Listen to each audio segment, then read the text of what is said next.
everyone, and welcome to Bordertown Strange. I'm Pam. This is my co-host Jess, and we've got a whole group of friends with us tonight. We've got Enzo Searle, we've got Shaw, we've got Chris Kringle, otherwise known as Ken Raw Miller. We've got Robert Prevost from Monstrous Podcast, and we've got Phil from What If Tomorrow. I know we have a couple more that might be popping in here in a little bit as they get a chance. But we are ready to party. What do you guys think? Cool. Absolutely. Awesome. Cheers! Awesome.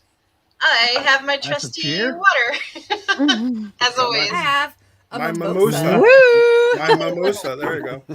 It's a little medicine. Chocolate mimosa. Just a little medicine. That's awesome. Who we got? We've got Tony in the chat. We've got Ian. Hi, guys. How are you? Hey, friends. Fun. Hi! Merry early Christmas! Woohoo! So before we get started, Jess, do you have any housekeeping to do? Yes, just a little bit. So, just so everybody knows, this is our last show for this season. We're gonna go dark for a little while. Pam and I.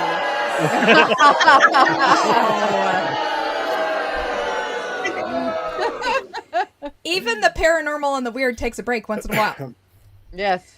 Pam and I need a break. We always get super busy. I don't know if I need another break, but I'll take this kind of break. Good point. Yeah, no more of those other breaks. No more The other breaks. No more of those other breaks. I think I'm still recovering from that trip. No joke. I built up some serious muscles. I do it every time. So I'm sorry, Jess. I interrupted. Oh no, it's fine. I just got a message from Mark. He can't make it. Oh no. He's not feeling great. So. Oh no. Yeah, well, if he's watching, feel better, buddy. For sure. Definitely. Yeah.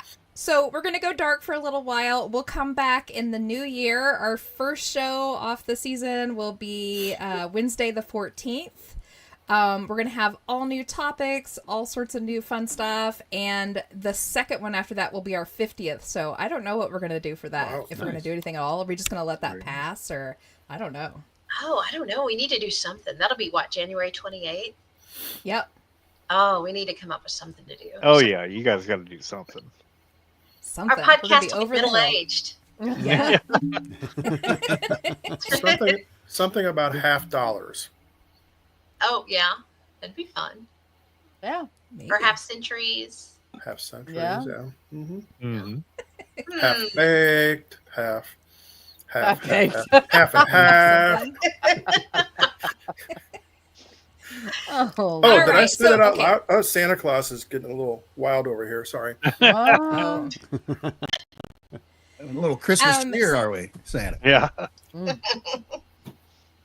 Goodness. So as we come up into our new season, if there is a topic you would love to hear about or a story you want to share, let us know and we'll start working it into our schedule.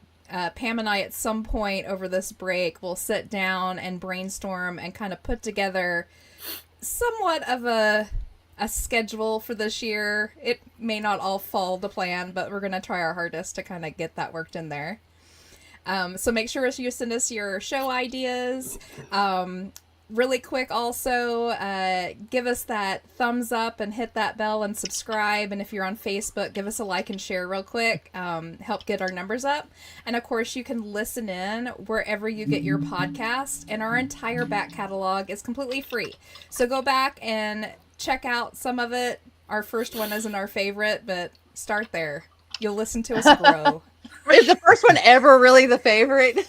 Yeah, trust me, your first. I look one's back a at lot my better first than ours. season, I'm like, oh, the whole You look back and just be like, oh, Lordy. Yeah. Oh, Yeah. we're all deer in headlights kind of thing. Yeah. And now It feels we're like- right though. I mean, our first one could have been worse, but we already had some podcast experience, so we weren't completely sure. green. Yeah. Walking Yeah. into that Phil. scenario. That was due to Phil's good influence for sure. So we appreciate it.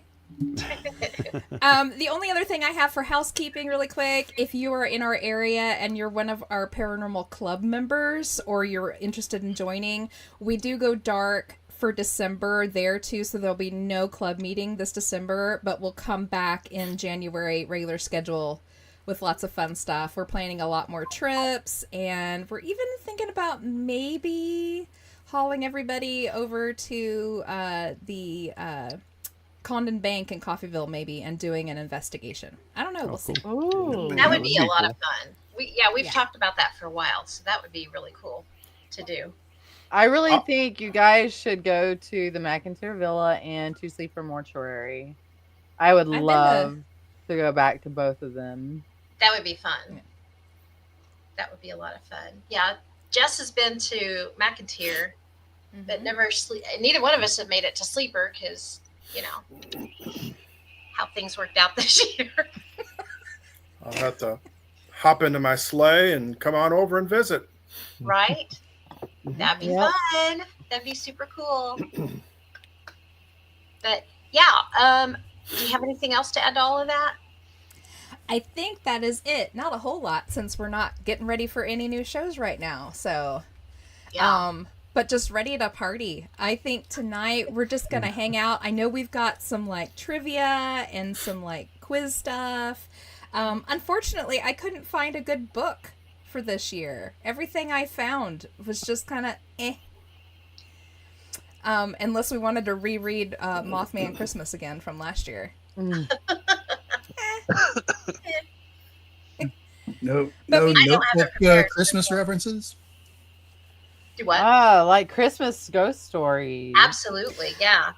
I have a handful of those, so I tasked everybody, bring your favorite drink and, bring a ghost story or your own personal story, something spooky to tell. I have a handful of them that we'll do tonight. We're just going to hang out and have fun, and of course we'll have a notebook game towards the end here. Sounds good. Yeah. That's always fun. I have a pile. I've got some Actually- fun facts I could share after a while. Good. Cool. Oh, that's the I have it queued up, Ken. So Okay, just let me Yeah. know when. absolutely. We'll bring it up on the screen when we're ready. But we talked about maybe not doing a what the weird word. But I have one ready. So you want to start off with that and then we'll move on to some spooky stuff? Let's do it. Cool. All right. So the what the weird word is psi, which it's coined as a neutral term for psychic phenomena in 1942 by British psychologist Robert Toulis. It refers to the 23rd letter of the Greek alphabet and is pronounced psi.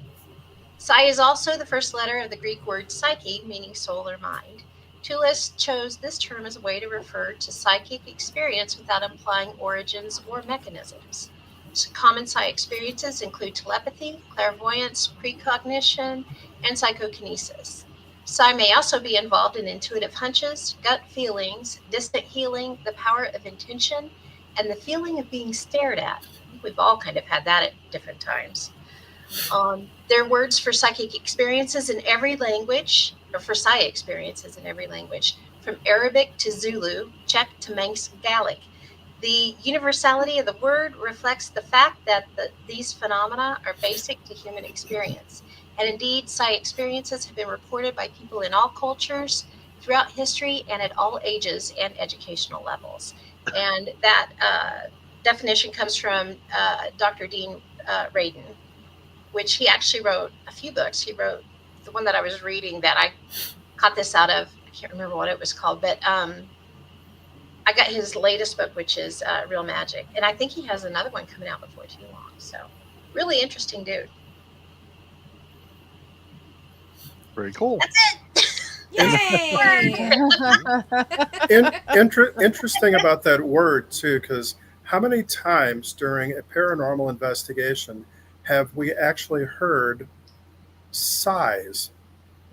Yeah, that's true. I mean, Yeah. seriously. I mean, it kind of fits the whole thing. It does. Yeah, That is it true. really does. Yep. See, That's a I'm good looking at word. the chats. Julie said she went to the Wichita Air Museum almost 2 weeks ago for a group investigation. I've heard good stuff about that. That's cool. Really? I didn't even know they did stuff like that over there. Oh, wait, I was thinking of the Parsons one. I think that's where I'm thinking. Isn't there one in Parsons? I can't remember. It might be aeronautics or I don't know. Something with airplanes. Maybe it's an airplane museum over there. Maybe. I don't know. I didn't even know Parsons had one. Is it? It's something. How dare you not know? The two Air Force guys. I know they had a huge explosion there years ago, like maybe in the 60s or 70s. Holy maybe bejesus it's an ammunition plant. Is that what it is? You want to say the ammunition plant? Yeah, maybe that's what I'm thinking of. Yeah. So did a lot of people die? Mm, I know that's kind of morbid to ask right during Christmas. I don't think a lot did, but I know a few did. Some of the workers did, for sure. Oh, that's Wow. sad.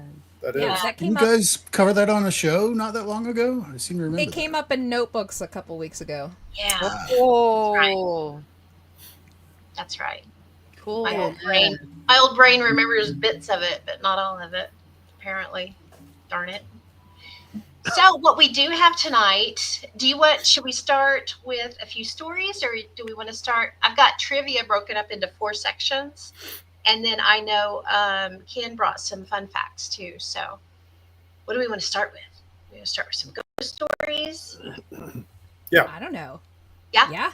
Let's start with ghost stories. Let's start with ghost stories. All right. Those are always great. Who wants to go first? Phil. Well, I have. I have one that's They actually volunteered related. him. That's right. Good job, Kent. You're on my good list here. Yeah. All right. I've actually got one that's related to Christmas. A personal Nice. experience. I know I've shared it. I don't know if I've shared it on here. I haven't been on this show very many times. But I know I've shared it on ours. But I don't know. I was a kid, 8, 10 years old, somewhere in there. And my grandparents always came up for Christmas or Christmas Eve, depending on how the year fell, because they would spend one of the days with us, the other day with other family. And as a kid, as the youngest, I'd always rode the couch. The beds would be taken, all that. So as the young kid in the house, I would either take the floor or the couch. And my Christmas decor channeling. It's, yeah, Phil's coming from a CIA black site interrogation room, I think. That's is right. The decor there. I'm in the Grinch clothing, I guess. But anyway, one night I was riding the couch. I can't remember. It was Christmas Eve, I think. And I don't know. I don't know what time it was. I couldn't tell you, but I remember waking up and I seen a full body staring at me, and it was a woman dressed in the old flower print dresses, the horn rimmed glasses, and it looked like my great grandmother who used to live in that house. And the only reason I really knew, because I didn't really know her, because I was 4 or 5 when she passed away, and she'd spent most of her time in a home. From what I knew of her, I may have talked to her one time that I remember, but I remember going to her funeral. It was the first funeral I've ever been to. And I woke up and there she was, standing right there looking down at me. But it didn't frighten me, because I've shared before, the whole house had nothing but experiences in the house my entire childhood. And we always chalked it up, whether it's grandpa or whatever. But yeah, that was right at Christmas when we saw that, or when I saw that. Like I said, I wasn't scared or anything. I kind of rolled over and went back to sleep. Nothing happened, nothing weird other than that, But again, wasn't scared, wasn't nervous, because it was just part of the house. So, but that's my Christmas story. So, Very good one. Awesome. Pretty crazy. That's a pretty good one. We had a guest on the Amok Show several months ago, and was it the Pam? Wasn't it, or Shaw? Wasn't it the Palmer Hotel up in Minnesota? and they were talking about there's one room in there that they have a Christmas tree and a snowman. Oh, And the snow, they have actually captured the snowman's head turning a couple of times on video. And I'm like, holy moly. And they said it's just a snowman. There's nothing that can really move, but the head will just kind of go like this, and every once in a while it's like, oh my God, that's crazy. Wow. Wasn't that the one where the spirits get really excited over Christmas and start messing with a whole bunch of their Christmas stuff? Really? Could be. I want to know, does anybody check to make sure that there's nothing special about that silk hat they put on his head? So they what? Oh. You know, Frosty the Snowman. Oh. Yeah. Did they put the magic hat on his True. head? Yeah. True. Yeah, that top hat. Good. Yeah, maybe that I was can see that. half baked also. I don't know. There may have been some other things involved in that sighting. Might have been full baked. I'm not sure. But anyway. Yeah. Twice baked. Oh my gosh. Yeah, that's true though. I forgot about the magic hat. Yeah. Yep. And a rabbit even came out of it, remember? Yep. Mm-hmm. Yep. Yep. Now it's a portal. Oh God. There you go. And Burl Ives' voice came out also, didn't it? Oh. Holy cow. Birthday. Isn't that what you said? I've met Burl Ives before. Yeah. He's Yep. very nice. Happy birthday. Did you really? That's pretty cool. Yeah. Cool. Wow. What did you do now? I said I was on my senior class trip for high school. We went to Washington, D.C. and New York and Baltimore and kind of worked our way up the East Coast there. And in Washington, D.C., we were in one of the museums. I don't remember which one. But there was this, a heavier guy with a, big white kind of beard and all that, and wearing this lime green and yellow tracksuit.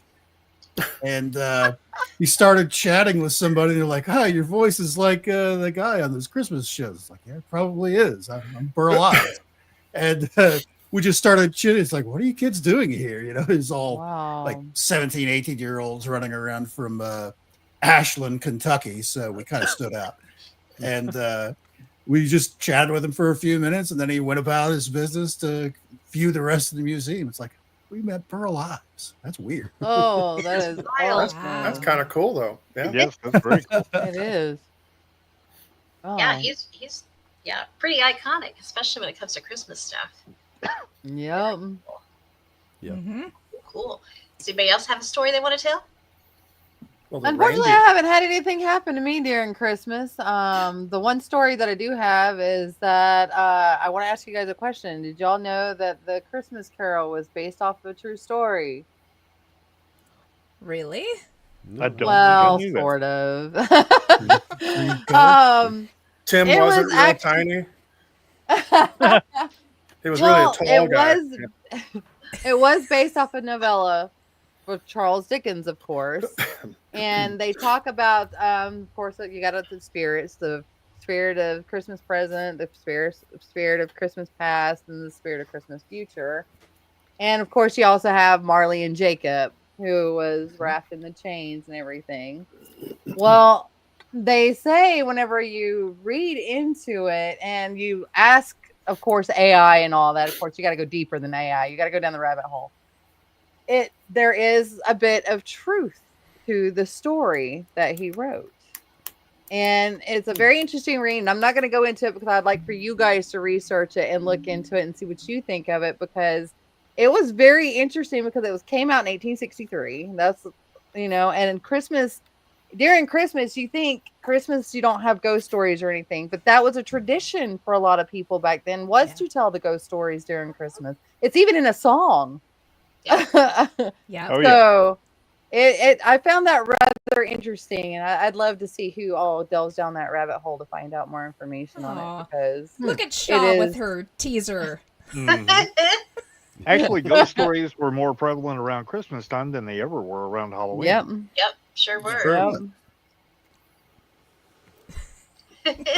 Yep. It was a very interesting read. It's really sad, especially whenever you think about all the people that were going through things. I mean, and the people now. Charles Dickens invented Christmas. But even now, the hardship that a lot of people go through during the Christmas holidays, and there's those that don't have a lot that just cherish everything they get, just like the Cratchits did whenever they had the big turkey that was given to them by Ebenezer Scrooge. And just to be thankful for everything that you have. So yeah, I am very, very thankful for the stuff that I have, even though it's not Thanksgiving anymore, it's Christmas. But I am thankful that I get to spend it with my friends and my family. So that is a plus. And back then with the child labor and everything, it was sad times. I know my favorite retelling of the Christmas Carol is the Muppets Christmas Carol. Yes, that's my favorite one too. My favorite good one. part of the whole movie is light the lamp, not the rat. Light the lamp, not the rat. I remember that. Rizzo. We've only watched it once this year, so I'm sure I'll end up watching it one or two more times before Christmas gets here. I've been trying to get my daughter to watch a whole bunch of Christmas movies with me. Now there is one that she wants to watch, and that's Medea Christmas. I don't know why. I love Medea, but Okay. I've been trying to get her to watch the Muppet Christmas Carol and everything else. But we've been watching the Conjuring movies, Very. so we've been watching horror movies. Kind of close. Not the Christmas. It's Christmassy, isn't it? Sure. Yeah, sure. If you look at the old world way of doing it, it is. Absolutely. Absolutely. Yeah. That's funny. I mean, So you I'm want a- us I'm to a- switch over to a couple of, let's do the first set of trivia, and then we'll go back to Yeah. some ghost stories and stuff. Sound good? Okay. All right. Yeah. Share my screen here. Y'all know how this usually goes for me. Oh, I got it. Yay! So, I like Krampus. That's pretty cool. you like Yeah. Krampus? Yeah, It's he's good to see good. Krampus. Yeah. Bats He's pulling the cute. sleigh. And the bats pulling He the doesn't sleigh. look mean. He looks like you want to go up to him and just squish his little cheeks. So the first set. I just don't is- suggest to do that in real life. No, I'd be afraid he'd lick me. no joke. Looks like he's ready to. It's like got some Gene Simmons rocking out there. It does, doesn't he? Even with the hooves. Yep. For sure. So the first set is going to be folklore and creepy traditions. Ooh, Cool. bring it on. Ooh. First one, in Icelandic folklore, who comes to eat naughty children at Christmas? This is Icelandic. You guys Icelandic. remember? Oh, I what don't is her recall name? any of the Yule lads Is actually it the eating cat? kid. It's the Is cat. it the Yule Yeah. cat? Ah, Oh. Oh, Man, they yeah, make there that you cat look so cute. No. Yeah. I have no idea how to pronounce that either. Anyone want to take Yolakakurin. a Say, take a is it- stab? I think it's Yolakakurin? Yeah, what he said. Jackalope. Is Say it again, Is it Robert. jackalope? Jackalope. extra points? Try it one more time. Jalakatorin. Karen Yep, Kringle, we're asking Robert. Jolakatorin. You locked it. That sounded familiar. Nice. Okay. That Next doesn't one. mean jackalope? No, it does not. It does not. Okay, well, that's close. What plant, once considered sacred to druids, is now hung in doorways for awkward holiday kisses? Mistletoe. Mistletoe. Or Yay! athlete's foot. I have an Which is electronic actually one really that poisonous, isn't it? yeah. I have a plastic electronic one that's French. He's That is motion activated. incredibly When you stand complex. under him, he says things like Wee wee. deck the halls with lots of kisses. Oh God. That's funny. Mistletoe by Pepe Le Pew. Made of real toes. Yeah. Mistletoe. Yeah, that's what Ian said. Mistletoe made of real toes. Ew. Ugh. Ugh. That would start to smell a little after a Blech. while. Definitely not that. Whoops. Sorry. Oh, shoot. Hang on. Uh-oh. I got the answer. No, I didn't. There we You go. went too quick. In Norse mythology, Yule was celebrated with sacrifices to which god of war and wisdom? Ooh. Loki. Odin, wasn't it? Loki? No. I don't think he's the god of war and wisdom. Loki's No. the trickster god. Yeah. Odin, I guess. I knew Aldor? I that. don't know. It's not Thor. He's the god of Thunder and lightning. Ares, and not Very, Ares. very frightening. Yeah, Ares. Aries was is getting Greek. into Greek and Roman. No, I was going to say, I Yeah, don't think that's Ares was there. true. That would I don't know be, what the Norse mythology is. I never studied that. I do, but Norse I'm is trying like to remember. Odin and all of those guys. Yeah, but there's a lot Okay. of other ones. Balthazar. I was thinking Baldur, but that's not Something right. like, yeah. Charles Dickens. We'll go back to the Christmas. Okay, Carol. who was it? None of It us was know. Odin. Odin. Yeah, it was Odin. Yeah, this guy on his 8-legged horse, basically Santa, Wow, just 8 4 legs. legs. Sad thing is, we all said the name Odin, but Yeah. we didn't say that was the name. Yeah. Okay. Yeah, let's see down here. Ian guessed Thor. Oh, and he was talking about mistletoe made of real toes was Gacy's version. John Wayne Gacy. Ew. Ew. And Sharon said that mistletoe is actually a fungus. Mistletoe is a fungus? Actually, that makes sense because if it gets in a tree, it'll take over and it'll kill the tree. I knew it Yeah. was parasitic. I didn't know it was a fungus, though. Yeah. Parasitic, yeah. That's a good word. Wow. Interesting. Okay, The next. things we learn. This is great. Right. In Welsh tradition, what creepy horse skull decorated with ribbons goes door to door demanding Oh. entry? Oh, Oh, I don't remember the geez. name of it. Just know might know that this one. one. It's been a while since we did that show, though. Horse skull.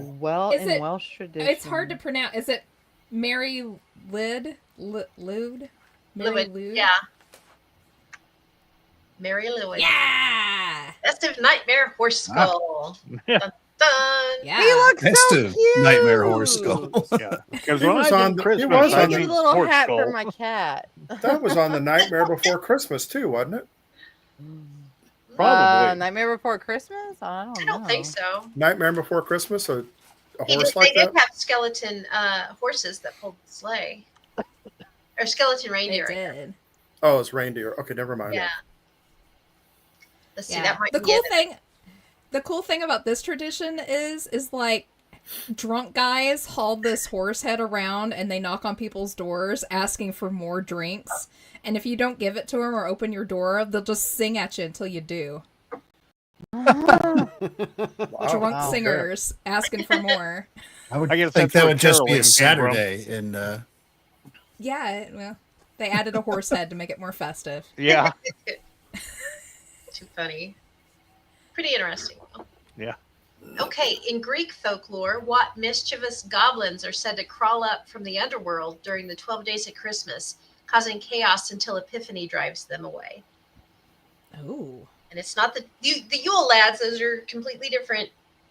But Hmm. it's interesting how it kind of plays into it. I was about to say it must be exactly like the Yule lads then if you had to make What that. mischievous yeah, I was gonna say. goblins?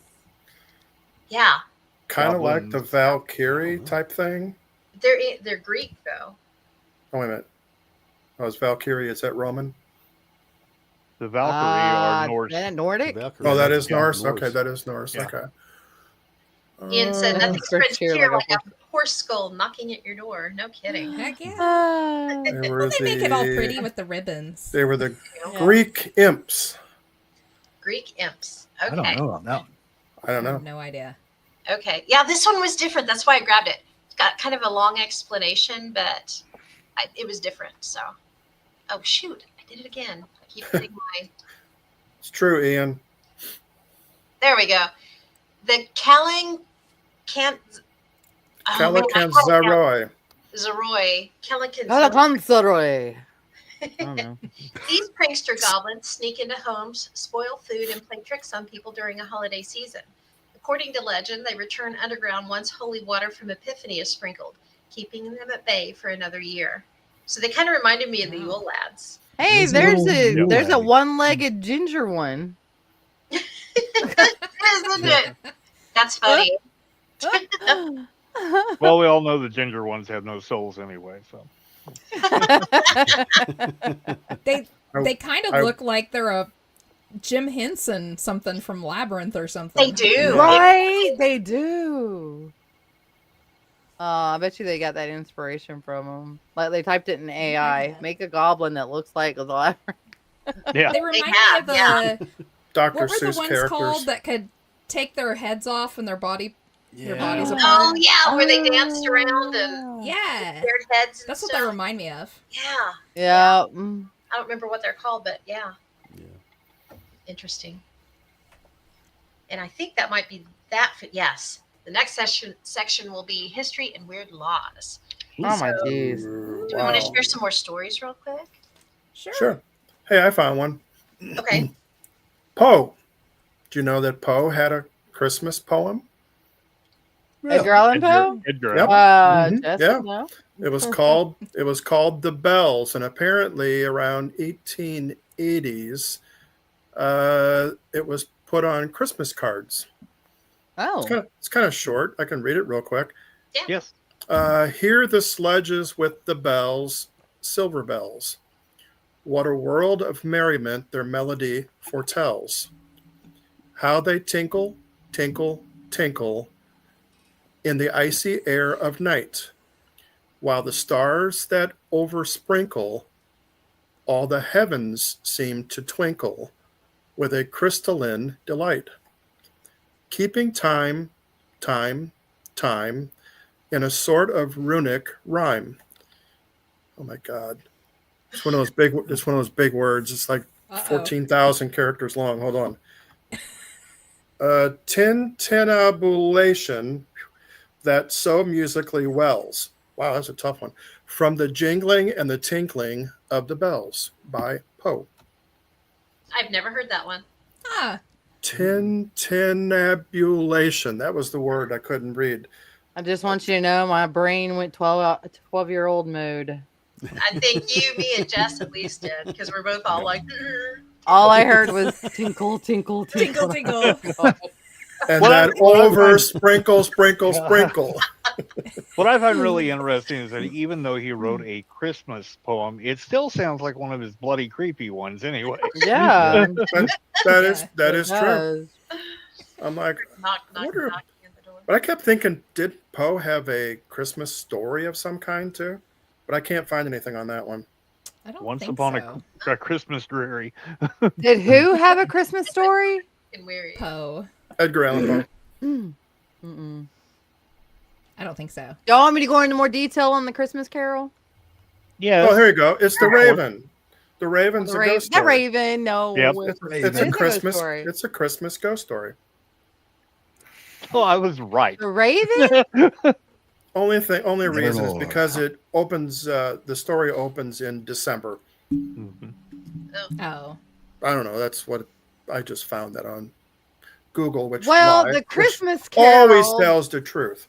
The truth behind that is that no, there were no ghosts in, so it's not a true ghost story, but it is a true horror story because it is based off of the Ghost of Christmas Past, which is like to represent memory, and then generosity is the Ghost of Christmas Present, and then the consequence of actions is the Ghost of yet to come, of futures yet to come. So Well, they keep talking about death. Yeah.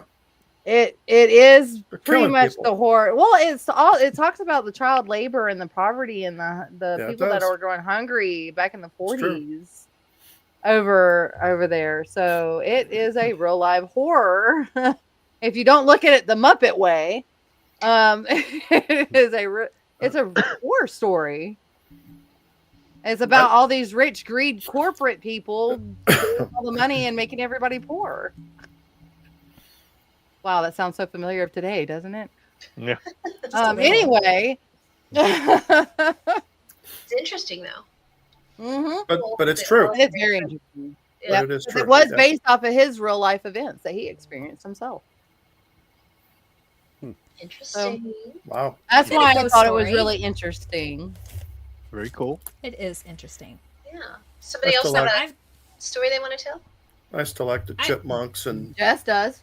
Disney. I do.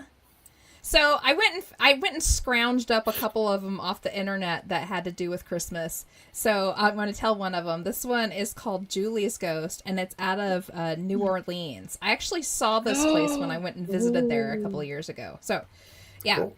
And this happened right around Christmas. In the heart of New Orleans' historic French Quarter, a tragic tale of love and loss happened at 732 Royal Street. This story revolves around Julie, a mixed-race mistress, bound by the social norms of the 1800s. She found herself in a passionate relationship with a wealthy Creole man who kept her lavishly in a grand townhouse at that address. However, Julie yearned for more than material comfort and social status. She desired the sanctity of marriage. One fateful winter night, in a desperate attempt to prove her undying love and commitment, she agreed to a daunting challenge presented by her lover. He, believing that she would never follow through, suggested that she stand naked on the townhouse rooftop until dawn. If she could endure the freezing cold, he would take her as his wife, or so he claimed. However, Julie took the challenge to heart, leading to tragic consequences. She froze to death on that rooftop, her love for the man proving fatal. Despite this tragic end, Julie's story did not conclude with her death. Her spirit, it seems, was too strong to be quelled by the icy grasp of mortality. She continues to haunt the building where she once resided, her ghostly naked apparition particularly active on cold December nights, the very type of night that claimed her life. She is said to roam the building, her presence felt in the chill of the air and the whisper of her name. The building, now occupied by the Rodri Gallery, has become a hotspot for those intrigued by the supernatural. Visitors to the gallery have reported sightings of Julie's restless spirit, her ethereal presence adding an eerie charm to the place. The gallery itself is an homage to the rich history and culture of New Orleans, the art within its walls echoing stories of the city, including that of Julie. Wow. What a way to go. Man, how sad.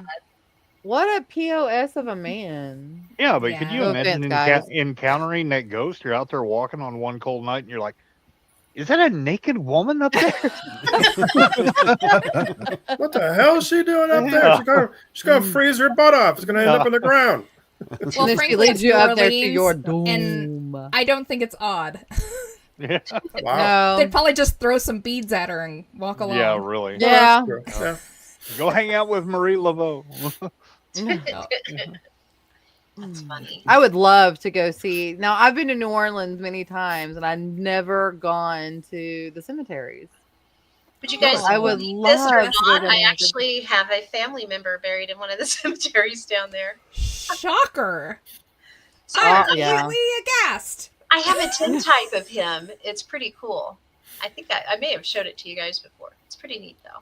We'll have to make a trip down in New Orleans and tour some of this stuff. Because every was time gonna I go say- down, I'm down for something aside from investigating. And it's like, I Yeah. want to Beignets. investigate. I was gonna say if you go down to the cemeteries down there in New Orleans, you need to go as a group. They can be pretty dangerous down there. Mm, Yeah, probably definitely. not a bad idea. Well, a lot of them are locked up at night, though. Yeah, but even during the day, Really? because human beings, yeah, they can be rather dangerous. Yeah. That's the biggest fear we have as human beings. No, Yes. Ghosts. It's true. no kidding. Not even Sasquatch. Exactly. Julie went to a cemetery in New Orleans. Cool. Oh, Nice. sweet. Which one? Which one did you go to? I've been One. to the St. Louis #1. I've been to the Masonic one. A couple of other ones. Mike and I spent like a whole day just cemetery hopping. It was so much fun. Oh, nice.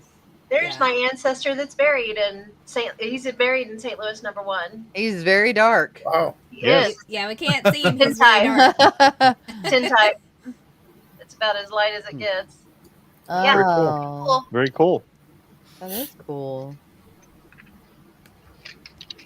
I spent an afternoon in New Orleans. Oh, it is very humid in the Very summertime. humid there. Yes. Yeah.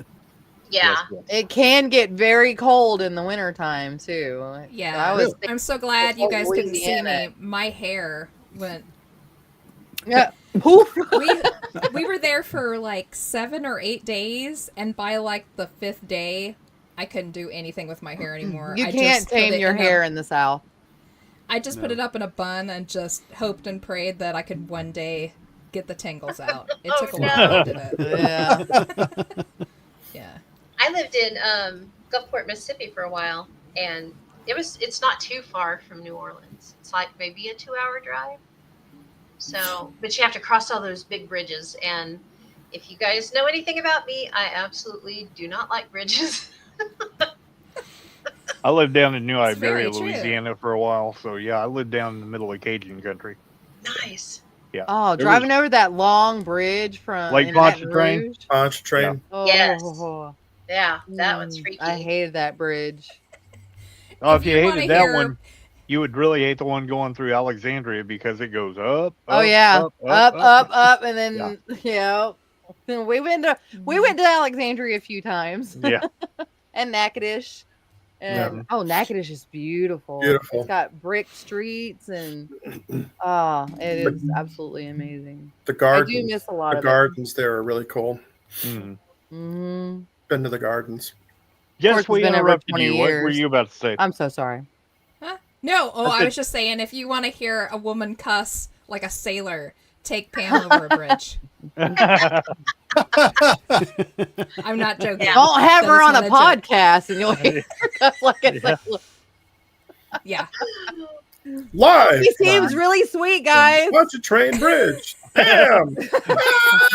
Yeah, Look at that look. super sweet.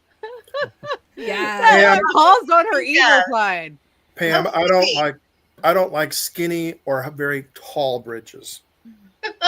I can do regular bridge, but man, when it gets tall and or skinny, no. Yes, the one I'm doing like 25 miles an hour. People are good.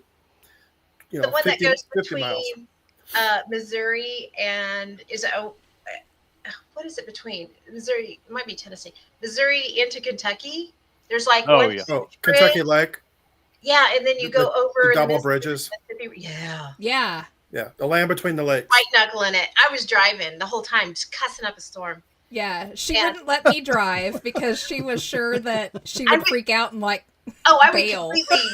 completely freak if I was not in control of it. Is Oh, I it thought you think you were like you're talking going to about- slip off into the water, or is it just that the bridge is going to I have collapse? always What is been it? terrified of them. I don't know. I thought you were talking about the one headed to Paducah. Oh well, yeah. Oh yeah, Oh, that is from- it. The one that you go from Yeah. Missouri From and then Ca- you cross from Cairo? Yes. to Paducah. From, Yeah, from Cairo, yeah. Yep. mm-hmm. Illinois. Yeah. Yeah. Then it I have goes up- never had to talk someone down so She was so- much. Okay, Pam, just Aw. breathe. Breath in. Big breath out. And I was Yeah. just like, the whole time. So, We're halfway there. were you the passenger or the driver? I was the driver. Okay. Oh, that's even worse. Yeah. Oh, Yeah. yeah, No, don't she let her was- freak out while she's driving. It's worse for me to be the passenger because I've got, not only am I scared of heights and scared of bridges, I'm also, I had a really bad car accident, Mhm. and so Oh, I'm car that's shy right. too. So you combine all of that, and yeah, I'm just a huge mess when it comes to bridges. I just tend to talk her ear off while we're going over bridges, and especially the ones in Little Rock, because I was just chat. I did fine over that Little Rock one, but it's not, you don't like go way up in the air, and No. it's Yeah. just pretty much a flat one. But yeah, Yep. not a fan, not a fan. Okay, let's do another set of trivia, and then after we do that, I want to get Ken's in because his will fit right in between all of the trivia stuff. Oh, Okay, cool. Cool. Does that sound good? Yes. Let's do it. All righty. Let me share the screen again. Hey. Oh, there's no Uh, No. multiple choice here. Always see Hey! that. He is always- he's just throwing Hey. out answers. Well, I'm that ghost, remember? Hey. Oh. When I went to the French Quarter, it was like I had been there before. It felt very Yes. cool. Yeah. It's always like that. It's like it draws you in. Every time I think Yeah. of New Orleans, I'm like, I gotta go back. I gotta go back. I gotta go back. I was talking to Amy Green. She lives down there, and she was like, anytime you want to come down, just let me know. I don't know if she's still there, but I'm like, it just calls. And then you got these houses that Really? seem to draw you in. Yes, it is. I am like the opposite. I have zero interest in stepping foot anywhere in that place. Oh, There's something I don't about know what it. I've never is. been there. I've never done anything, but it just the idea of even spending a minute down there just drives me bananas. Where it's like, no, I have no desire to go there. They I'm with always you, tell you Enzo. do not walk by yourself in the French Quarter. I walked No. by myself just fine in the French Quarter. Nobody was walking It's- behind me. Nobody tried to yeah. bump into me. But the French Quarter is like a lot cleaner and tamer than it used to be. Yeah. Oh, yeah. I remember back in the early 2000. No, it was 99 that I went. Or was it 2000? It was one of those years that I went and you had dead bodies on the flipping ground. Oh God. It was crazy during Mardi Gras. You didn't know they were dead. You thought they were sleeping, and then all of a sudden you have paramedics coming through, pushing past everybody, and then grabbing that one person you were just looking at, and it was like, Throwing beads at him. Yeah, just put more beads Yeah. at him. Cover them up with It all beads. kind of got romanticized with me because I'm a huge Anne Rice fan. So the whole Vampire Chronicles and everything Oh, was yeah. based in that area. So yeah, and the French Quarters and everything played. Well, they have a vampire ball every year, and Patty Negri told me that she's like, girl, you got to go to one. You got to go to one. You'll love it. And ever since she told me about it, I was like, oh, I really want to go to one because it does look like a lot of fun. But I'm into that lore. I'm into the vampires and the werewolves and Yeah. all that stuff. So I think it would be interesting to go one year. It's expensive as hell, but Oh yeah, it's ridiculous the price of it. But yeah, it would be fun. But I wouldn't be walking around New Orleans by any means. Just find a good beignet place. Oh, I can't even do beignets anymore. beignets are so good. Oh. Well, now I don't want to go.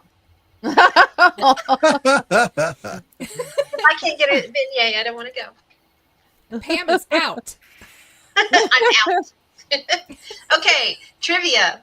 History and weird laws is the next section. Are we ready? Yep. Let's do it. Yes. All righty.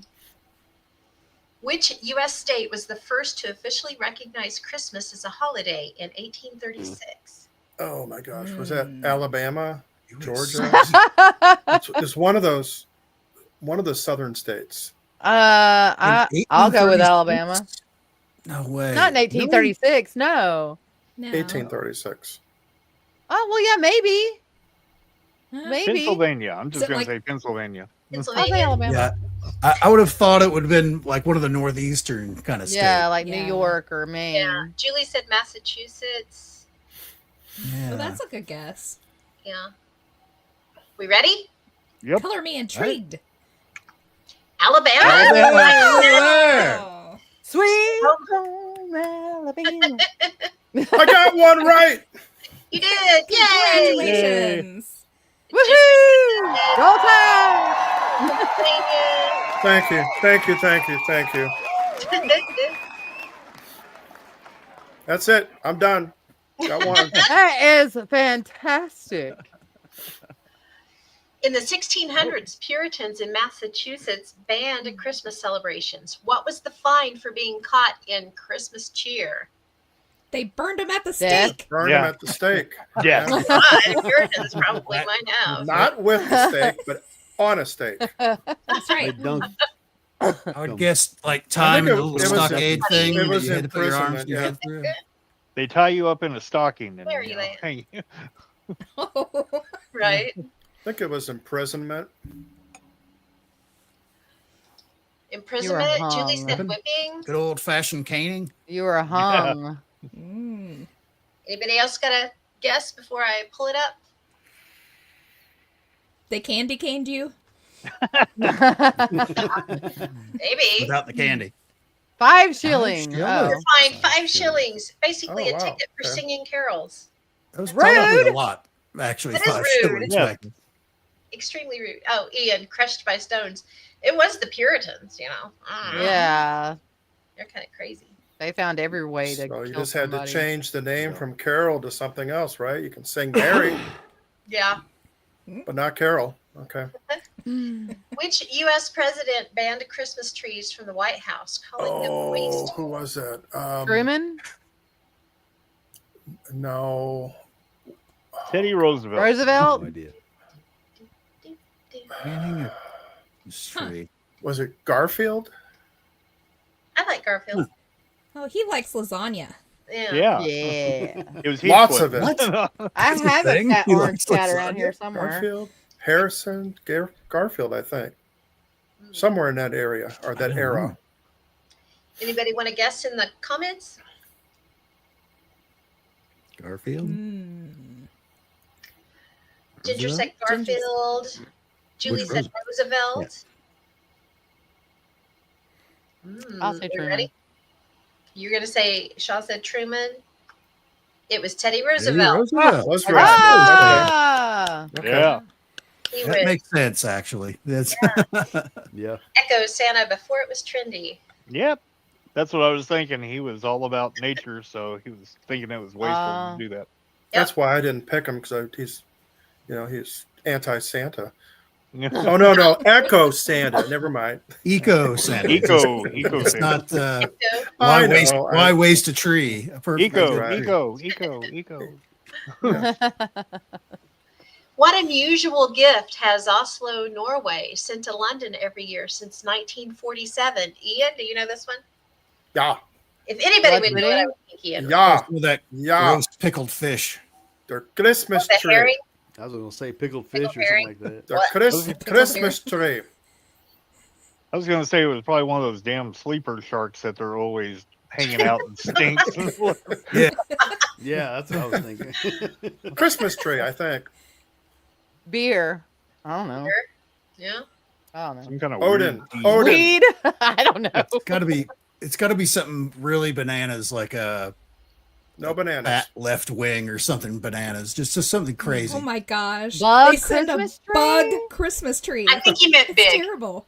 Big Oh. Christmas Oh, Christmas well, that's tree. not as cool. I think it's I was like, a Christmas I'm tree. thinking cockroaches in my head. I was like, Yeah. ew. Knowing the French, they deserve a bug Christmas tree. Oh, this is French. London. This is Oh, London. This is my Norway God. Oh, London. sending something to London.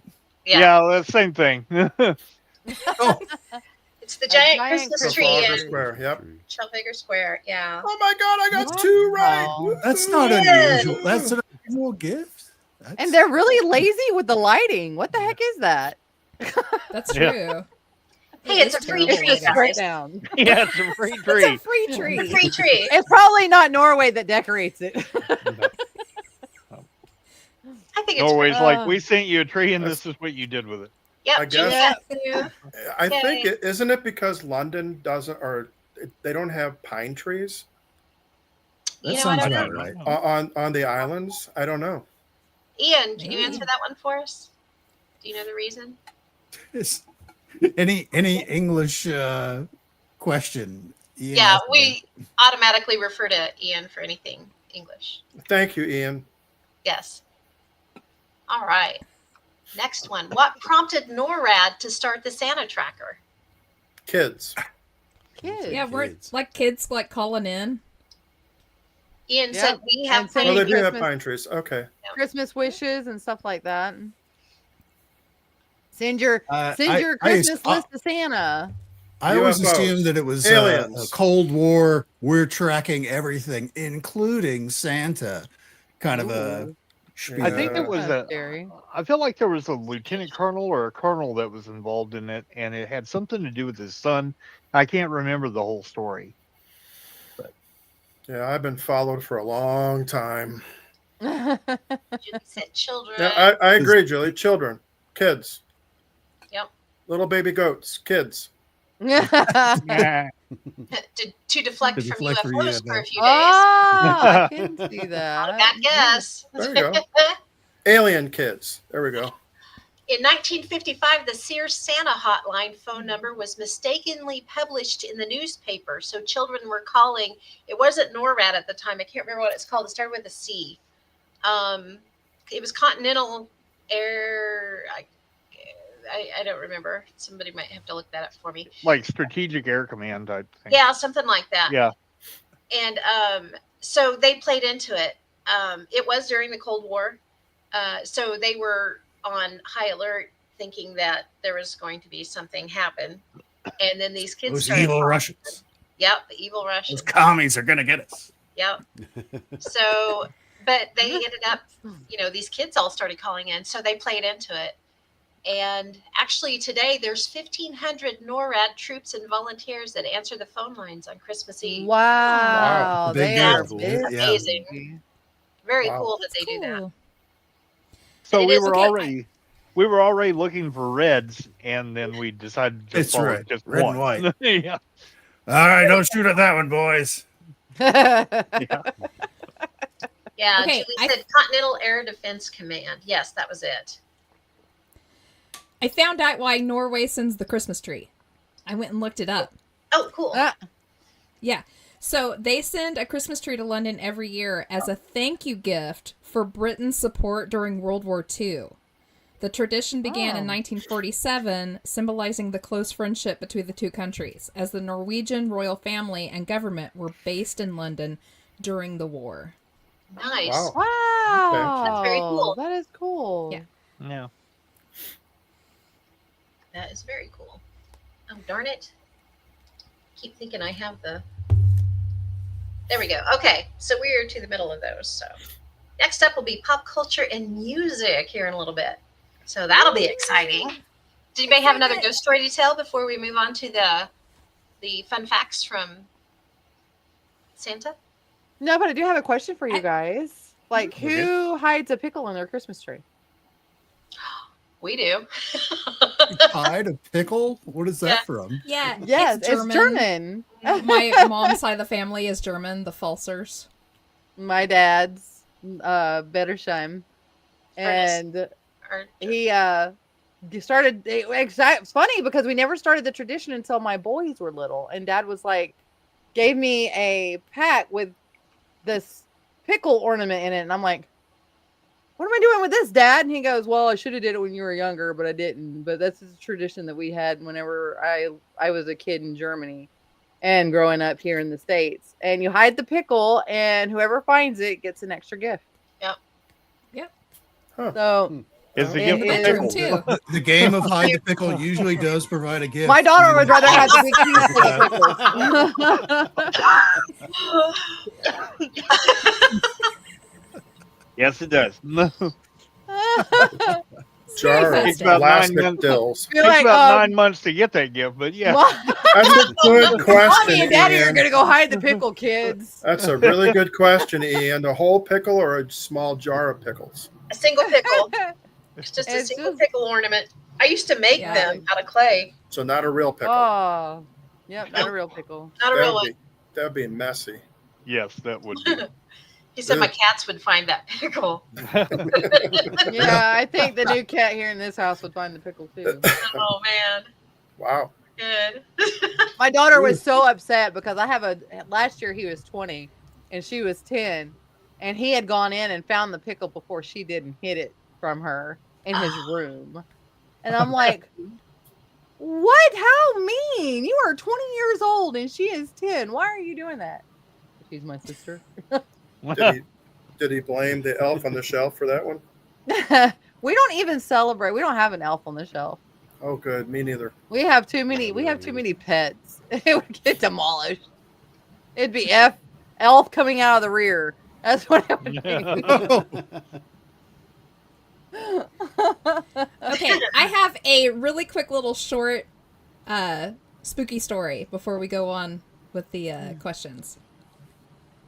So I found this one I thought was really, really neat. It's actually somebody named Colobirdie85 on Reddit from a few years ago. So this is theirs. First Christmas after my grandpa died, I was 17 and still very confused on how to handle the emotions I was having. Christmas morning, I was sitting on the floor with my brother opening presents when we noticed 2 cards tucked in the tree. I opened the one with my name on it, and it was in my grandpa's handwriting. All it said was, "Love you, Peanut," which was his nickname for me. He had passed in August and had never given me a card for Christmas in my entire life. My mom refuses to acknowledge this happened, but my brother remembers it well. Up until about 9 years ago, there was a picture of me holding that card, but when I finally had dealt with the grief, the picture seemed to have vanished. And that was it.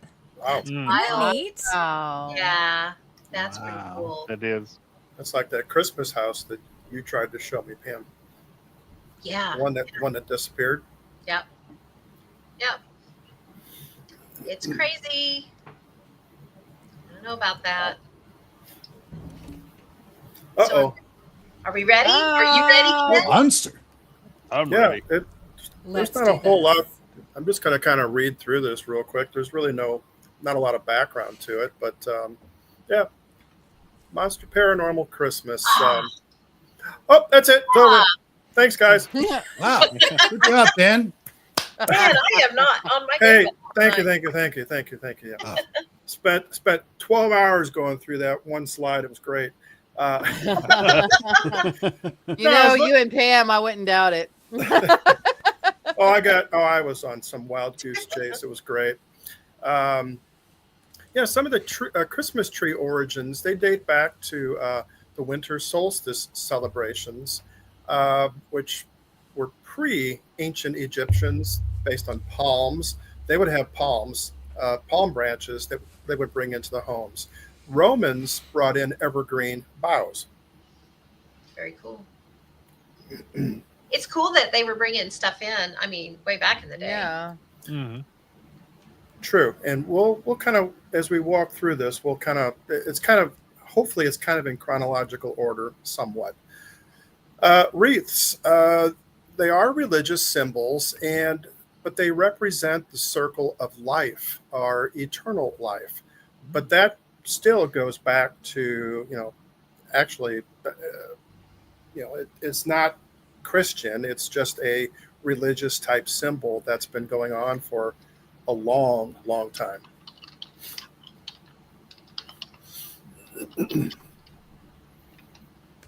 Sorry. Sharon wants to know what the heck I have on my head. Easter Bunny. Mothman. It's my Mothman ears and eyeballs and you can't see it, but he's got holly on him. He's my Christmas Mothman outfit. Yeah. That's fun. So another thing is that gift giving, that originates back as far as the three wise men, Saint Nick, and then also to Saturnalia celebrations, which I believe those were Roman celebrations. Yes. And that was they were celebrating the winter solstice. That's what the Saturnalia. That's what it all boils down to. This all happened around the winter solstice, and that's where most of the Christmas fun facts come from. Mm-hmm. Very cool. And Santa Claus, I date back to my original triple, quadruple great grandfather, St. Nicholas, who was around in the 3rd century, and he was a Turkish monk. And I'm not sure if that's why we have turkey today, but I don't think it has anything to do with that. It sounds delicious, though. It does. It really does. Ham is good too. I have turkey and ham, especially for people who like to be hams. Ba-dum-bum. But is good.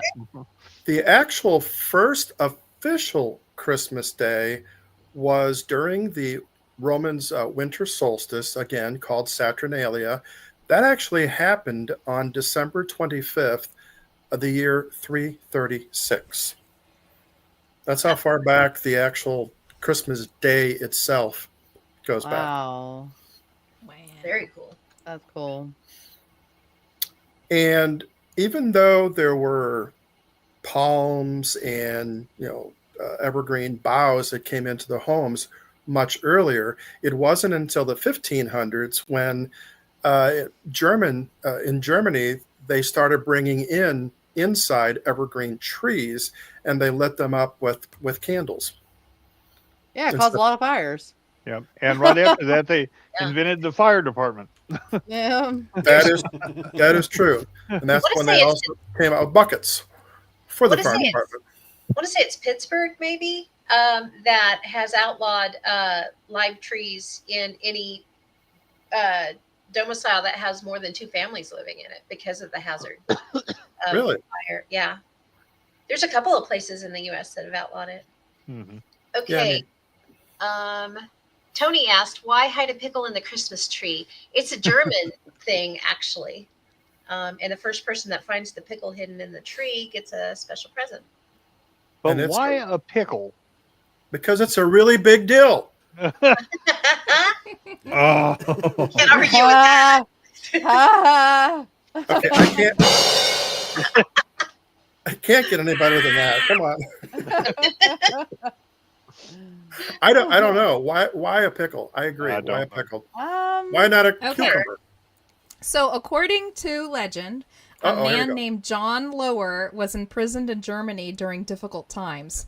Given only a pickle as food, he survived his ordeal and was eventually freed. Lower became a pickle maker and created the first Christmas pickle ornament as a symbol of his good luck, hope, and survival. Okay. It's kind of Does like it say, Hey! Zelda. does You it say gotta- what? I'm sorry. Does it say what year? About? I don't think. No. Well, does thank not God say. he didn't survive our schnitzel. Oh, wait a minute. It says the late 19th century. Okay, so 1800s. Okay. Or sauerkraut. Can you imagine trying to hide sauerkraut in your Christmas tree? Oh, that'd be tinsel. Well, that's tinsel now. That's Yeah. actually That tinsel. would make the whole house smell great. There you go. Funny. Oh my goodness. Thank you for that update too on the pickles. More Christmas fun facts. 1534 was the actual first time the term Merry Christmas was ever used, and it was used in a letter by Bishop John Fisher to a man by the name of Thomas Cromwell. And it was just a Christmas card. That was the first time it was ever that term was ever used in 1534. I wonder if it was supposed to be like Mary, like the Mother Mary. No, it was I spelled mean, spelled just like Oh, this. it's spelled that. So Murray Holly. Christmas. Merry Christmas. Merry Christmas. Merry Christmas. Sounds very Midwestern. Merry Christmas. Right on. And the first ornaments came about in the 1600s, and those were basically types of fruits: apples, pears, and oranges. That's what they decorated them with. And I guess, and plus candles. I bet that was really interesting aroma. I just watched A Christmas Vacation, actually earlier today, and makes me think of, what was his name? Uncle, forgot his name. One that actually accidentally burns the tree down. Oh. What was it, Uncle Buck or something like that? Uncle, No. what was his No. name? Oh, the old man from I don't remember his name now. I can't think I of know it who you're either. talking about. I just don't know Yeah. the name. I can't think of it. I want to say Uncle Buck, but that's not right. Yeah, that's where I was. Yeah, I don't remember. Could be. Now I have to look. Well, It's gonna there drive me- is a Google. Yes. Okay, I'll let you Google that, and I'll read this one here.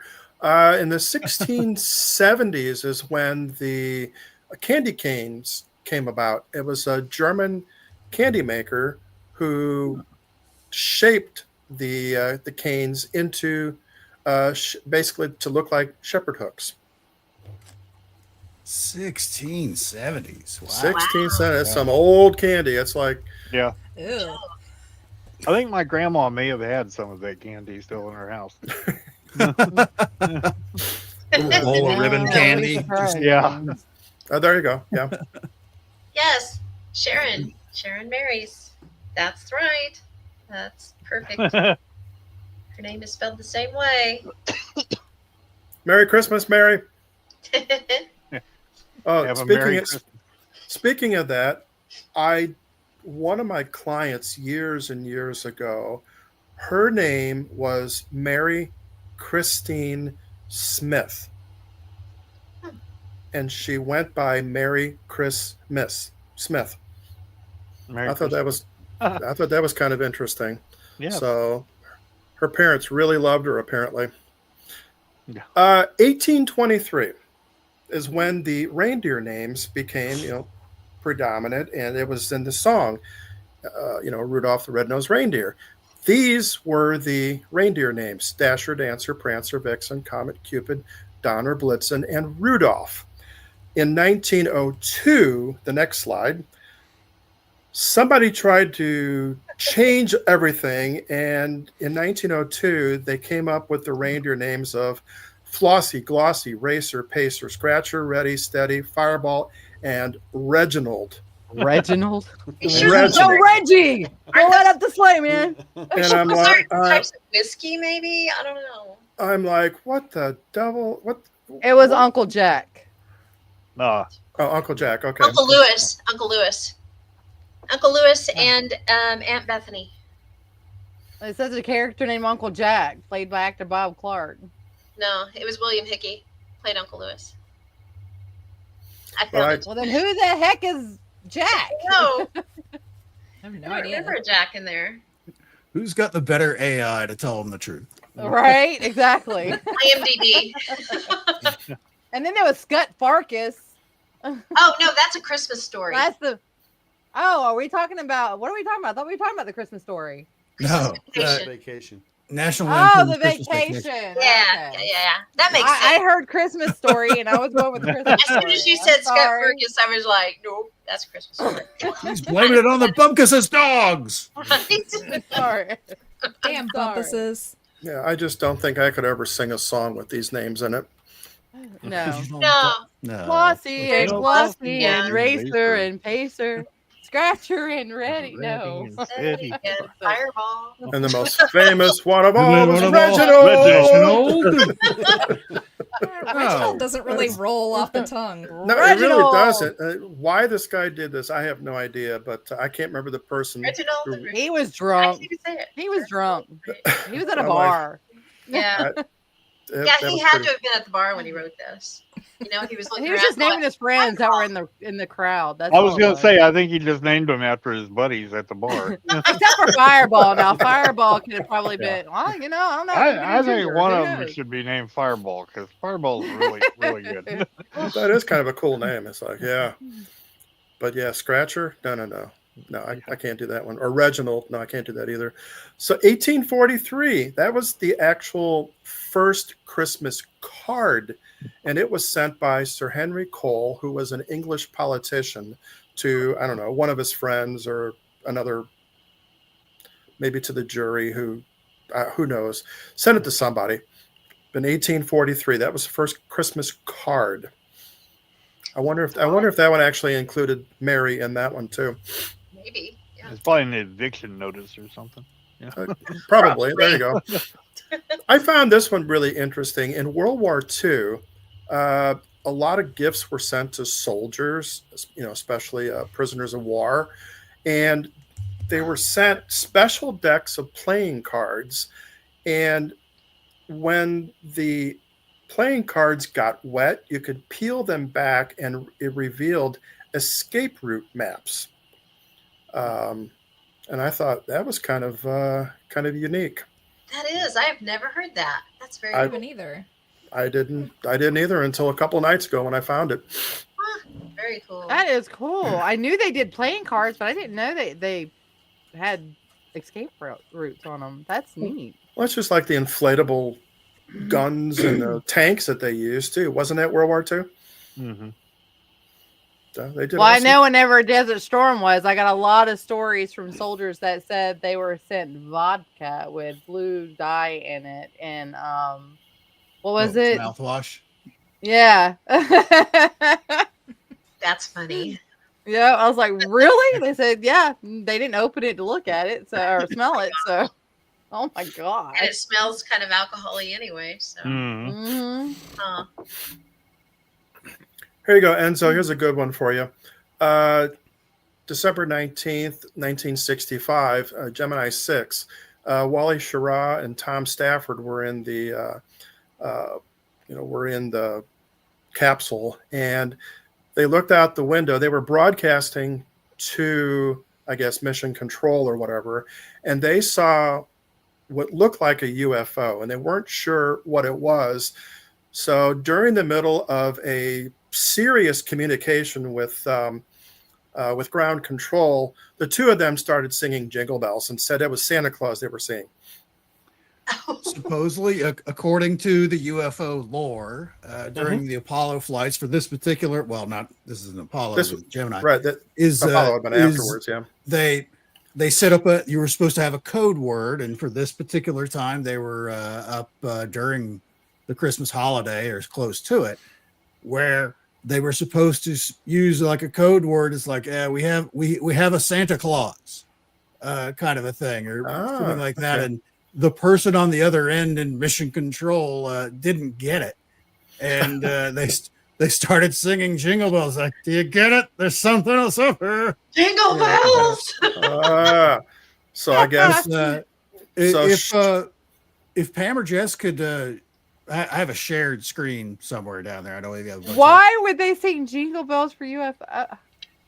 You can actually still buy some of those escape map deck cards. Oh, those are cool. Oh, This is basically what it is when you put the cards together and applied, the little dampness to it, the underlying routes and rivers and train tracks and roads and all that stuff would show up on the cards themselves.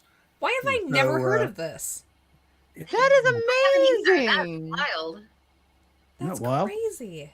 Very cool. $45 for those cards. 45 Australian dollars Yeah, on Australian. eBay. But Yeah. but yeah, it's Bicycle made these cards, and as you can see, by themselves, And they named it Escape Map. Yep. Wow, Oh, that's my like God. the revert. You can. I know. That's very cool. Thanks for making me feel good, Ian. Jingle bells. There you go. Yeah. Reginald. There we go. So yes, apparently Shira and Stafford started that trend, I guess, for the Apollo missions. Oh boy. So that's kind of interesting. That carried on through those years. NASA's always kind of known, kind of a thing. Where I wonder if they would set up little code words that they would say to indicate there's something else going on around here. Wonder if they still use that. There we go. Well, today they have like specific frequencies that they can use that are encrypted and stuff like that. So they don't really have to do it out in the open like that. Whereas back in the 60s and even early 70s, it was if you had a U8 or if you had a radio yourself that could pick up those frequencies, and a lot of people did do that, where they could listen in to hear what was going on. Yeah, shortwave radio. Yeah. Yeah. Interesting. You could do that from Earth and pick it up yourself. Which there's a lot of lore and stories about that. Of when Armstrong was when they first landed on the moon, how he was saying, "Hey, there's like someone's watching us, like on the edge of the crater that we're sitting in. There are other craft here, things like that." Which they weren't recording it and all that stuff, so you don't know exactly if that's true or not. But there's a lot of that stuff out there like that. But now we have the technology to communicate better, but somehow lost the technology to actually get to the moon. Yeah. Yeah, they lost the original plans for how to build like a Saturn V rocket, which is I feel like people made a little bit more of that than it really is. It's like you wouldn't really build another Saturn V rocket today out of modern technology and just even the metallurgy involved and stuff like that we've learned since the late 60s, early 70s. But the fact that stuff is just gone, along with a lot of other NASA tape, original NASA photographs and tapes and recordings and stuff like that, is just flat out gone. That they literally either repurposed and recorded over tapes and stuff like that because it was expensive back in the days. So that's fine. We've got recordings of Armstrong talking on the moon. We don't need this original tape of him doing that. We'll just record over it. Yeah. Oh my God. They didn't save any of it for posterity even. That's just crazy. Exactly. Yeah. Unless there was a bunch of stuff on there they didn't want anybody knowing about. Yeah, that too. True. Yeah. We can kind of straight answer. May still be out there somewhere. Who knows? Possibly. We can kind of buzz through the next four quickly here. Some unique traditions that I found. Yes. Japan, in Japan, families like to eat KFC dinners for Kentucky Fried Chicken is a big deal on Christmas for huge. whatever reason Yep. in Japan. Yep. I've been over there during that time. It is a big deal. That's what people in Japan do on Christmas Day is they go to KFC. Yep. Yep. Iceland, they actually exchange books and they read pretty much on the holiday. Venezuela, interesting. It was mostly for Christmas Eve, but families will roller skate to church. Huh. I thought that was kind of unique. Wow. Well, pop up the next one real quick. Like I said, I can kind of buzz through a couple of these real quick. In Austria, they do celebrate Krampus, who goes around and he punishes the bad children. The Philippines, they host a giant lantern festival, and I'm not exactly sure if that is the ones where they put the candles in it and then they kind of let them fly. Yep. Yeah, those are so pretty. Yeah, they really are. In Italy, they have a being, I shall say, called La Befana, which is basically it's a witch, and she delivers gifts to children, to good children. The bad children, of course, I don't know if she eats them or she does something bad to them. Punishes the bad children. I'll put it that way. Norway's got a really weird one, and I don't still understand what's going on here, but in Norway, they actually hide all of the brooms in their houses to stop witches from stealing them. At Christmas. On Christmas, so that they can't, I guess they can't fly around on Christmas Day. Who knows? Oh. That was really weird. Ukraine, they actually place, and there's an old story about this one apparently, but they place cobwebs on Christmas trees to bring good luck. Apparently they have a lot of spiders and they make cobwebs, and now we use, the tradition for us is tinsel. Mexico has a unique one also. I believe it's Christmas Eve that families, and there's a huge festival about this, they carve radishes. And they carve them into nativity figurines, and then they have a big presentation of everything, and I think contests and all sorts of stuff on Christmas Day. So that's Mexico. I think I got a couple of quick world stories. The original Christmas nativity story, of course, recounts the birth of Jesus, Bethlehem, and tells the story of Mary and Joseph, their journey, the guiding star, and the arrival of the shepherds and the wise men. So that's what the traditional, I guess you'd call it, Christmas world story. In French, Père Noël, it's the counterpart to Santa Claus. He again delivers gifts on Christmas Eve, but the children leave shoes by the fireplace, believing that Père Noël will fill them with sweets and small toys and coins also. And it's not backwards. Hang on. That's okay. Oh, I can't see it. Did it move? It moved down to the very last one. So hit your back key or something. Yeah, it's not moving. Okay, well anyway, the last one was the most powerful. Freeze. Oh. Yeah, the most powerful Christmas story almost ever told, I think, besides the nativity one, was during World War I, when the soldiers on opposing sides, they spontaneously just declared a truce on Christmas Eve and then day back in 1914. They had a big party, man. They, everybody who was fighting now are buddies, and they're hugging each other, exchanging gifts, sharing food, singing carols, and all sorts of stuff. And then somebody got a little upset with that, and the fighting started again the following day. So, Merry Christmas to everybody, to all a good night. Hey, this was good. Thanks, Santa. Yeah, that was cool. So, just a couple of interesting facts that I kind of looked up and found. Awesome. Thank you for that. I don't have much to do when I'm up in the North Pole, Yeah. Do we want to? Does anybody Good else for have any you. stories to tell, or do we want to do the rest of the trivia real quick? We can do trivia. Let's do Yeah, the let's rest of the do Right trivia. into trivia. I think. Okay. Phil, you haven't voted all night. I'm here, man. I'm good. Let's do trivia. Didn't mean to put you on the spot. Just No, you're good. saying hi. Saying hi, man. Okay. Oh no. What if the guiding star was a UFO and Jesus was an alien? Ooh. You are not the first person to make the guiding stars a UFO reference. That's been around for a while. And you could even say that if it's not human, what's the opposite definition? It's got to be an alien. And I don't mean that disrespectfully.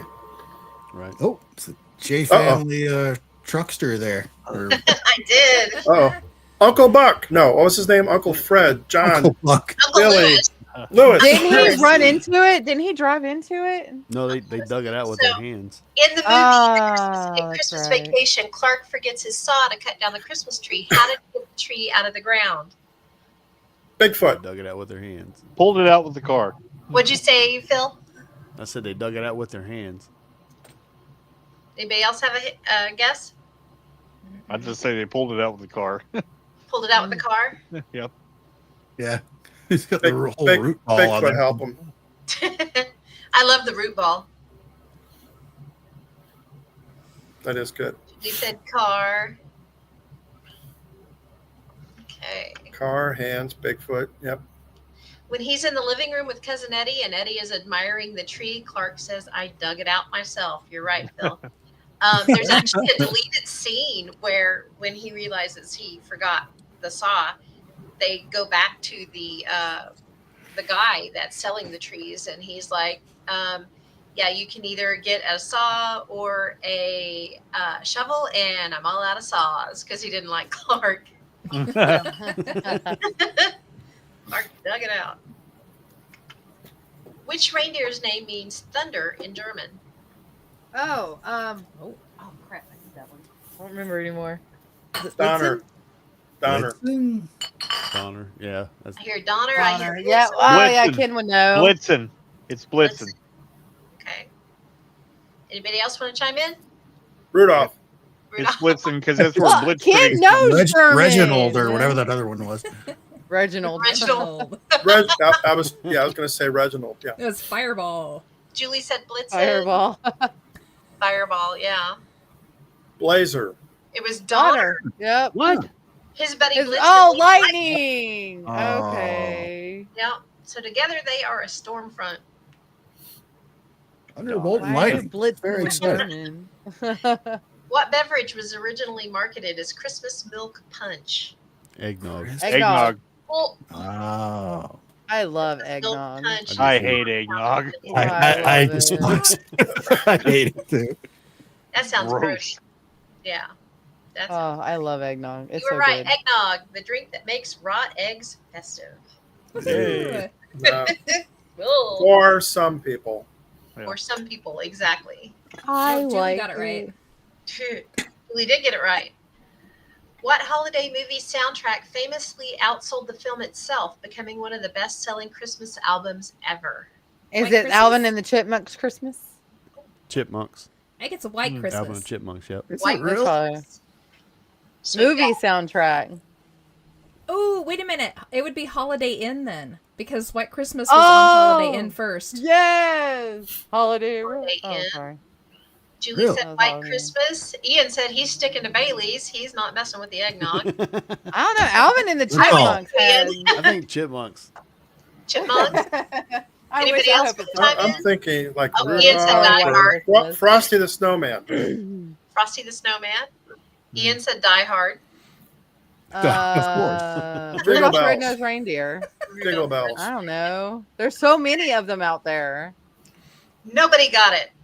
Nobody got it. Home Alone. Alone. It was Oh. scored by John John Williams. The soundtracks somewhere Oh, wow. in my memory became a seasonal staple, even bigger than the box office. Well, it's not seasonal with us. 'Cause I don't. Not anymore, anyway, huh? Yeah, I'm not familiar with it. I Can't guess even That's what- remember that. 35 guess- years ago. Home Alone came out 35 years ago, y'all. Wow. That's Stop. Stop it. I guess the music isn't too popular here in the Midwest. I'm not sure. No. I don't remember that one. I don't remember it either. Which Christmas song was originally written for Thanksgiving? Jingle bells. Why would Jingle Bells be a Jingle Thanksgiving? Bell. Yeah, you are just hung up on Jingle Bells. Was originally written for Thanksgiving. White Christmas? White I Christmas. don't know. Probably not. Grandma got run over by a reindeer. Oh, yeah. That's good for any time of year, really. Oh, gosh. I want a hippopotamus for Christmas. Sorry, Ian. Yeah. Oh man, I don't know. Oh, I don't know. I don't either. Chestnuts, Josie. Rest nuts. Chestnuts. Let us know.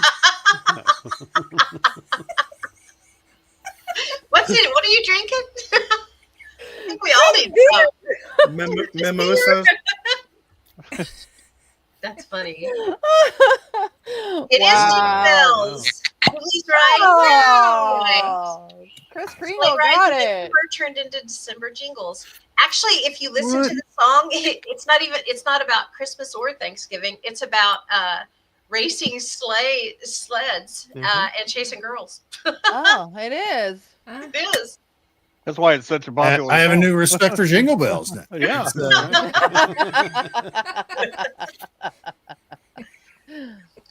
Let's go ahead and do this section too while we're here. Strange Alrighty. traditions and oddities. First one, the Yule log tradition originally involved burning what kind of object? A giant piece of wood, a cake, or a TV channel? Wood. each Would. I think probably the fireplace.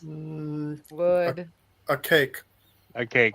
Almost. Yeah, I'll say cake just because I think- wood's obvious. yeah. It is, isn't it? Does anybody want to chime in the chat? Julie said Fruitcake. wood. Fruitcake, especially. Fruitcake would burn a long time. Yeah. I think. Yeah, it would. The only thing good to There you do with go. that Yule log. Yeah.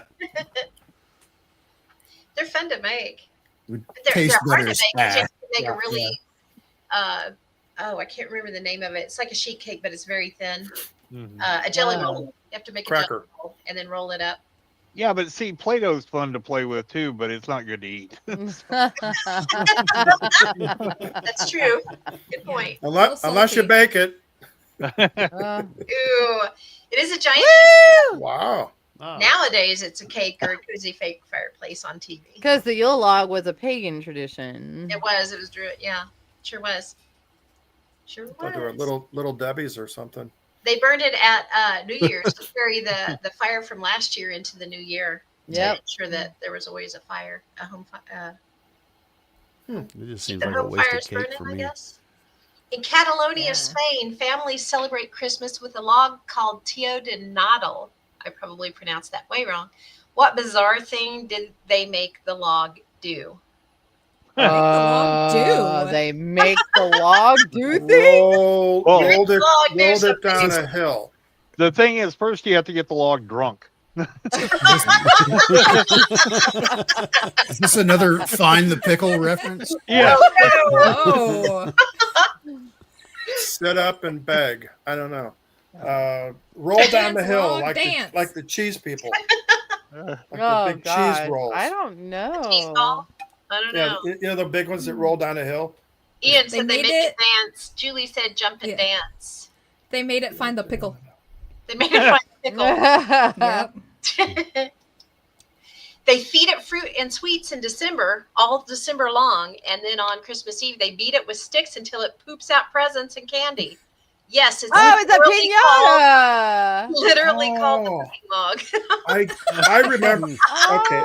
What the I hell's I going I, on in Spain? I remember. I did not include that in my unique Yeah. things because I thought that's gross. What is this crap? Wow. I read that last You're welcome. I forgot about that one. Spain. Literally read beating the the room crap on. out of I stuff. got lots Yeah. of questions. Oh, my Right, Yeah. Enzo. They literally beat the crap out of it. Yeah. Oh my gosh. Let's go to grandma's and beat the log until it poops candy. Oh, could I go too? Oh no! Give me that stick. Moving on. Oh. What animal did the Romans sacrifice during Saturnalia, the festival that influenced Christmas? Oh. A sheep. A sheep. Sounds about right. I'll say a pig. Yeah, I'll say Pig. sheep. No, I don't think We got pig. 2 sheeps and a pig. I think it was a horse, and then the Welsh took the skull and And ran a around with it. partridge in a pear tree. Yeah, there you go. I think it's a goat. Ian said, I'm old enough to remember Jess turning this podcast around when we mentioned poop. Yeah. You Yeah, it didn't seemed to come up mention a lot, poop didn't in. You just ran with it. It was everything was about poop. Good. Yes, you should never run with poop. It's very true. It's a bad idea. Yes. Oh, no. Pigs. Nothing says Pig. you're like a pig roast for the Aw, gods. No, Wow. okay, Yeah. there you go. Pig. I And can that's see where that. barbecue So started. Phil got that. Who else got that? I think, was it just Phil? Somebody else said pig. I don't Nope, remember. that who was it Phil. Was it just Phil? Yep. Good He's the job, man. Phil. Oh, Yay. Woo! Gotta have Woohoo. him. I mean, And that's how we started barbecue. that's right. In Victorian England, telling what kind of stories was considered a Christmas Ghost stories. Ghost stories. Yay! Yep. You were right. That's why Christmas Carol is basically a paranormal holiday. Weird. Absolutely. I did not converse with Pam before the show. Nope. That was a And happy how hour. many ghosts were there? Quite Which a few. children leave shoes out for gifts instead French. of stockings? France. France Right. said- That's This the is greatest actually- thing. Norway, German, Austria, Finland. Didn't we just say French or something Finland. earlier? Yeah. Denmark French, is probably the Denmark, yeah. Keep going. the Slavic companies. Holland. Yeah, Slavic companies. Countries. Did I say companies? Countries. Switzerland. The The Netherlands. Netherlands. Ah. Clogs for Sinterklaas. In Holland, in the Netherlands. Yeah. Holland is the Netherlands. Yeah. Yeah. Yeah. Yay! So, good job. Julie got it too. Julie and Shaw got that one. Yay. My cousin Sinterklaas. That was it. How'd you guys do? Yay. Oh, fantastic. Yes. Woo. I got them all right after you told me the answers. Oh, we'll have to try out. Here's the applause on StreamYard now has sound effects. Ah, Nice. yay. There's There's a an Enzo nose. comes Yay. Good deal. That's all the trivia. More I hooting and have. hollering with mine. So that's more of a Midwest thing. Oh, I'm gonna do a sigh because it's over. We got a head Yeah, slap. no, That's the word. That was the word for the day. Yes. Oh. sir. Oh. Yes. Good job. And the It's callback over. on Chris Kringle. Yeah. You're right, Ian. It's the taking part that counts. Mm. Aw. Very I'm cool. not taking apart, but part. Yeah. So, what do you guys Ah. think? Does anybody else have another ghost story, or do we want to move on to the notebook game? I say we move on to the notebook game. I am up for the notebook game. All I am right. always up for the Yeah, I notebook played game. it a long Right? time. Same. Ooh, really quick before we start that, I wanted to mention, and I don't know if Enzo has anything to put on this, but I know that the Geminid meteor shower is getting ready to start tomorrow night. Oh. Yeah.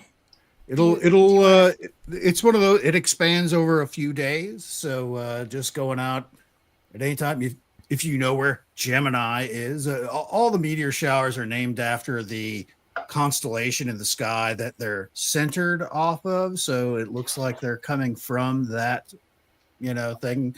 So if you have something on your phone where you can, point it up at the sky, you can see where your astronomy program or something like that, where you can see where that is.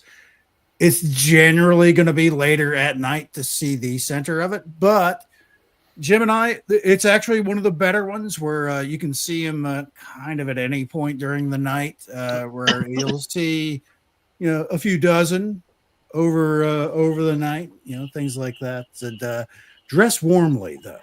Yes. One of the good things about astronomy stuff for the winter is it's really cold, so you don't get like those heat waves for seeing distant stars and things like that. Like you see those twinkling stars, it's not as bad, but you're going to be freezing cold on the ground seeing it. But it's still a lot of fun to go out there and just spend a little time outside to see the occasional streak of light go across the sky. How's the full moon's going to affect it tomorrow night, though? Isn't it? Yeah, that's always the downside of any kind of meteor shower is it's gonna, much like shining a flashlight in your eyes, you're gonna lose a little detail and stuff like that. You're not gonna see some of the lighter ones, but for this time of year, it's usually a pretty good show to sit outside with a beverage and to keep you warm, of course. Absolutely. Medicinal purposes. It's going to be pretty darn. And you can sit outside for a little longer and enjoy the night sky. Yeah. There you go. Cool. So they said you will be able to see up to 150 shooting stars an hour. And I checked for our time. So for Central, the peak max time to see them is 9 p.m. And then, of course, move it on from there, Eastern, Mountain, whatever you want to do, or, shift it that way. But, yeah. And Gemini, dress warmly. Gemini is a pretty good one. It's one that you're more likely to see some good stuff versus other meteor showers that happen throughout the year. It's just, you got to suffer through being cold outside. Unless you're in the southern hemisphere where it's turning summer down there. So it's super nice to sit outside then. Yeah, it's going to be like 12 degrees tomorrow for us. How about you guys? It's supposed to be pretty cold here too. I'm not sure exactly what. You may require more medicine to sit outside and watch Gotcha. some meteor showers for that. But they are cool though, meteor showers. Someone sent me a reel today, and it looked like a meteor or something, but then it had the big smoke ring come off of it, and I think did SpaceX send something up? Because it looked like one of them separating. Yeah. You might not be able to see it. It's supposed to be like light freezing rain and stuff tomorrow off and on. Ugh. Yeah, that's the bad side of this time of year. Well, really any time of year. If it's cloudy or something like that, you're not going to see anything. Yeah. But, here tomorrow, our high's 34 and the low's 23. Depending on where you are, if you have clear skies and you're a little north of where we are in Kansas, you're probably going to have a good chance of seeing some aurora borealis. I was going to say, I heard that we might have something tomorrow or it's not a direct blast kind of a thing. There are coronal holes, as they call them, in the sun, where there's basically just this big empty spot where it creates a lot of solar wind, which is similar to like a blast kind of a thing. It's kind of the same idea where it's pushing a lot of particles very quickly towards the Earth in this case. And it has a similar effect where once those particles hit the magnetic poles of the Earth, where they swing around to the north, swing around to the south magnetic poles, and then you can see that from if you're like in the southern Kansas area, like where Caney is and Wichita is, you can go outside and just look to the north.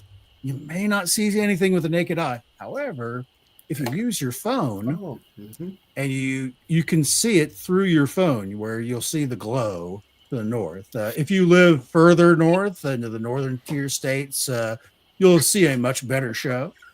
But it's like a level 2. It's not that giant of a thing. Yeah, there you go. That was from a couple of weeks ago. Yeah, we had a big one a few weeks ago. That was really big. Yeah. Is that from your house, Phil? Yeah, that was from my backyard. I missed it by about 20 minutes. I was out there at 9 and it happened at 8:30. I'm like, dude, Yeah, it does have like peaks and valleys that go Yeah. on throughout the night, and you kind of have to time it right. And it's one of those things that's it's difficult to time because you don't know exactly how it's all going to fall Yeah. I down mean, on you the could earth. physically, you could see it. I mean, you could see the lines and all that down here, in southern Kansas. That was, there were some really crazy pictures that were showing up Yeah. On Facebook about it. Julie popped in and said she has surgery scheduled Tuesday and her birthday's on the 14th. So good luck Aw. with surgery. I'm so Yes. sorry. Yes. Yeah. And happy Happy birthday. birthday. Going out to Julie. Happy early birthday. Yeah. Yep. So good luck with your surgery. You have to- Hopefully the surgery will allow you to have a great birthday. Mhm. Yes. Yeah. For sure. Fast recovery. Yeah, Julie's got many birthdays in her future. absolutely. Yeah. So are we ready to move on to the notebook game? Everybody start. Yeah. Game. I'm going to come up with a jingle. In fact, I ran across one. I just need to run it by Jess to see if she likes it or not. But it's a old timey game show. So it sounds pretty cool. I'm sure it's wonderful. All right. I'll pick 3-6. Oh. Okay. Ken's starting us out with notebook 3, page 6.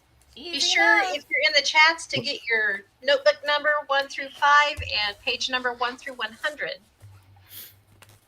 Yeah, we don't have a whole lot of time left, but I will try to squeeze in as many as I can. This is a Enzo kind of one. The red-haired giants of Lovelock Cave. Oh, It's his woman.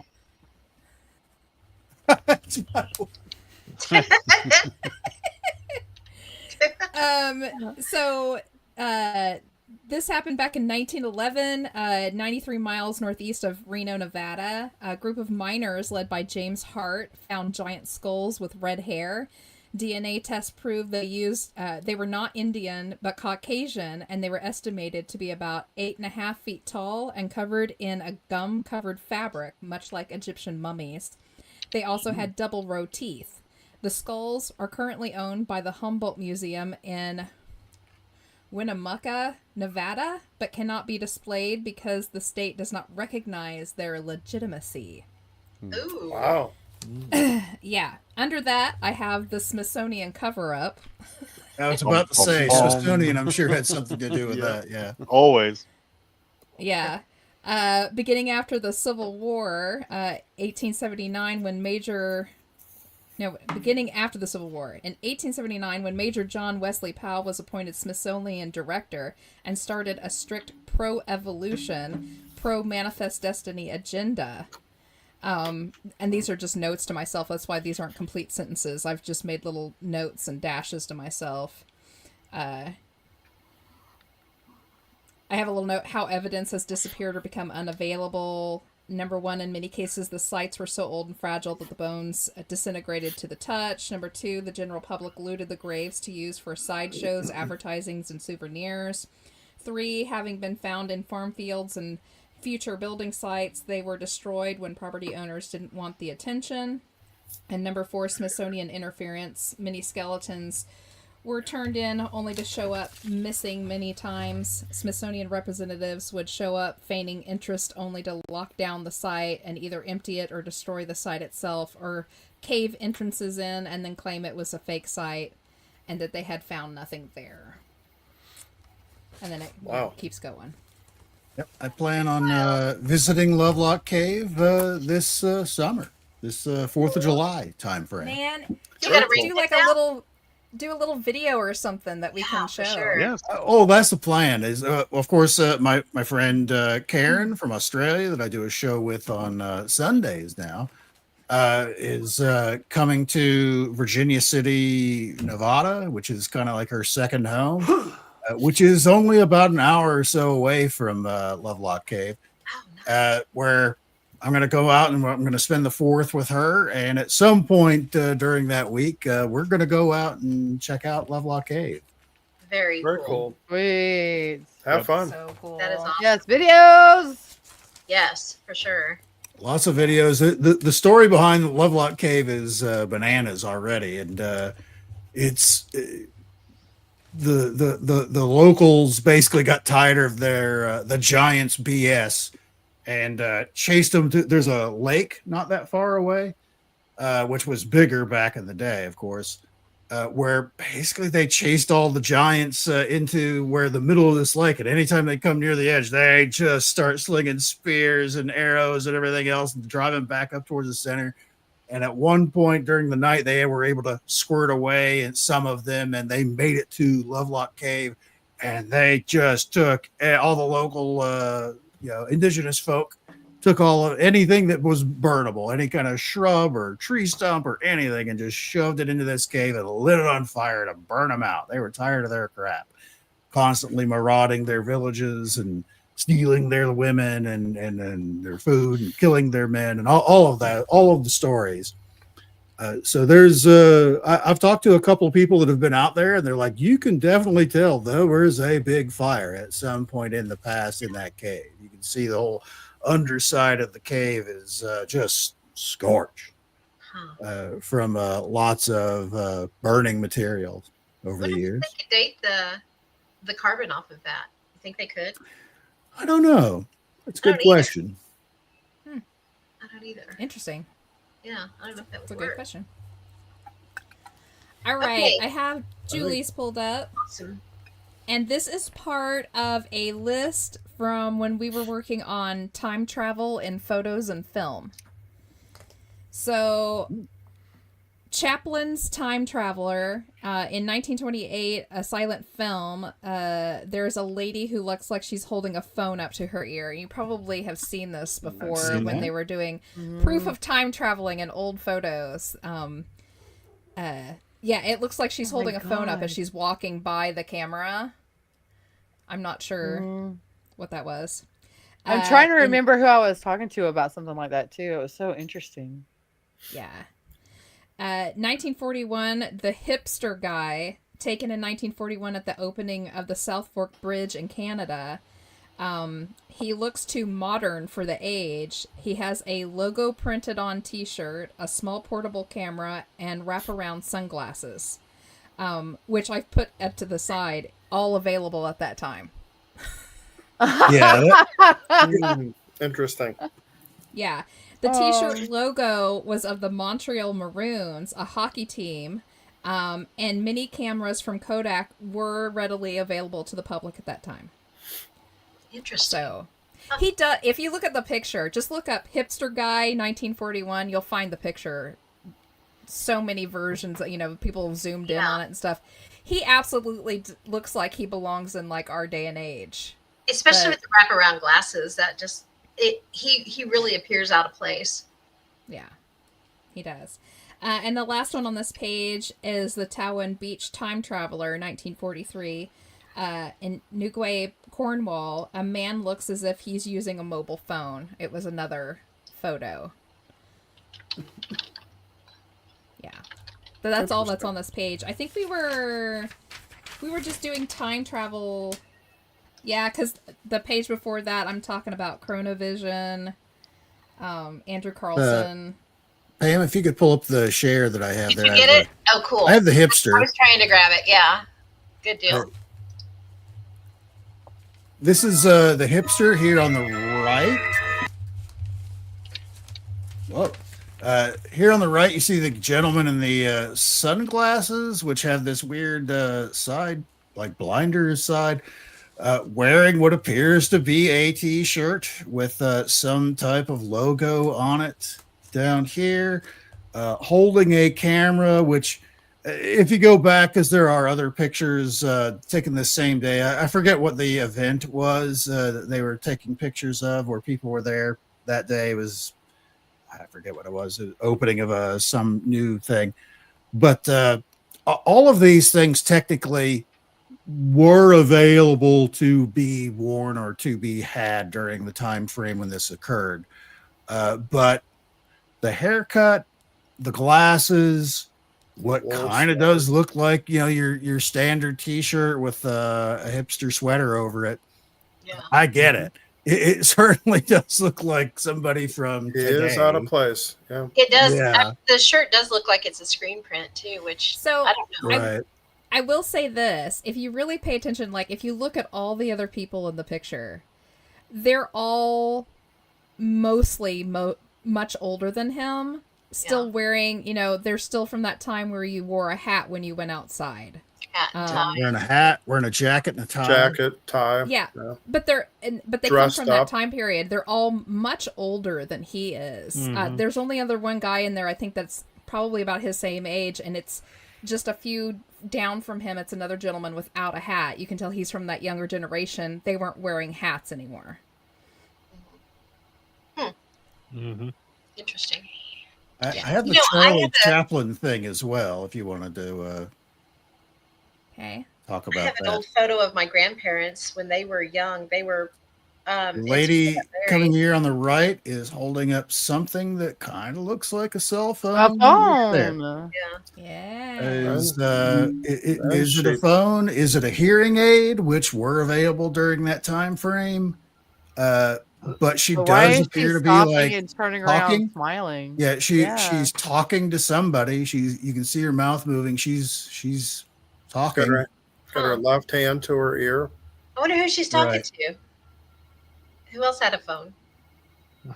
Right. It's not like there were cell phone towers that a cell phone would have worked. Yeah. But this is, that from that first part of what Jess was talking about. That's cool. Probably talking to somebody, say, watch this, I'm going to turn into an elephant. There you go. Nice. It's funny. There's a picture of my grandparents when they were young, right when they got married. And they're both standing out in the yard, and they're both looking at stuff in their hands. And I think it's my grandpa actually has his thumbs up. And it looks like they're both texting on a phone or paying attention to the phone. Wow. It's pretty cool. All right, I've got ends pulled up. So this is the disappearing church of Rosebud, Missouri. Ooh, Rosebud. This story took place several years ago, but I've never been able to forget it. It keeps popping up at random quiet times and makes me wonder what the heck happened. So this was written by Lori Williams. My husband and I were considering moving further from the city than we are now. We live about 45 minutes west of St. Louis, Missouri. We drove outside of Union, Missouri to a town called Rosebud to look at a home on some acres. Yeah, Santa lives there. I've been there. Up in St. Louis area. Oh, he's been there. I've been to Rosebud on Highway 50. Well, yeah, you're Santa. Yeah. Well, yeah, you've been everywhere. You've been everywhere. Been everywhere, man. Everywhere. Go ahead, Jess. He knows when you're sleeping. He knows when you're awake. Me too. He knows if you've been bad or good. So be good. For goodness sake. For goodness sake. That's right.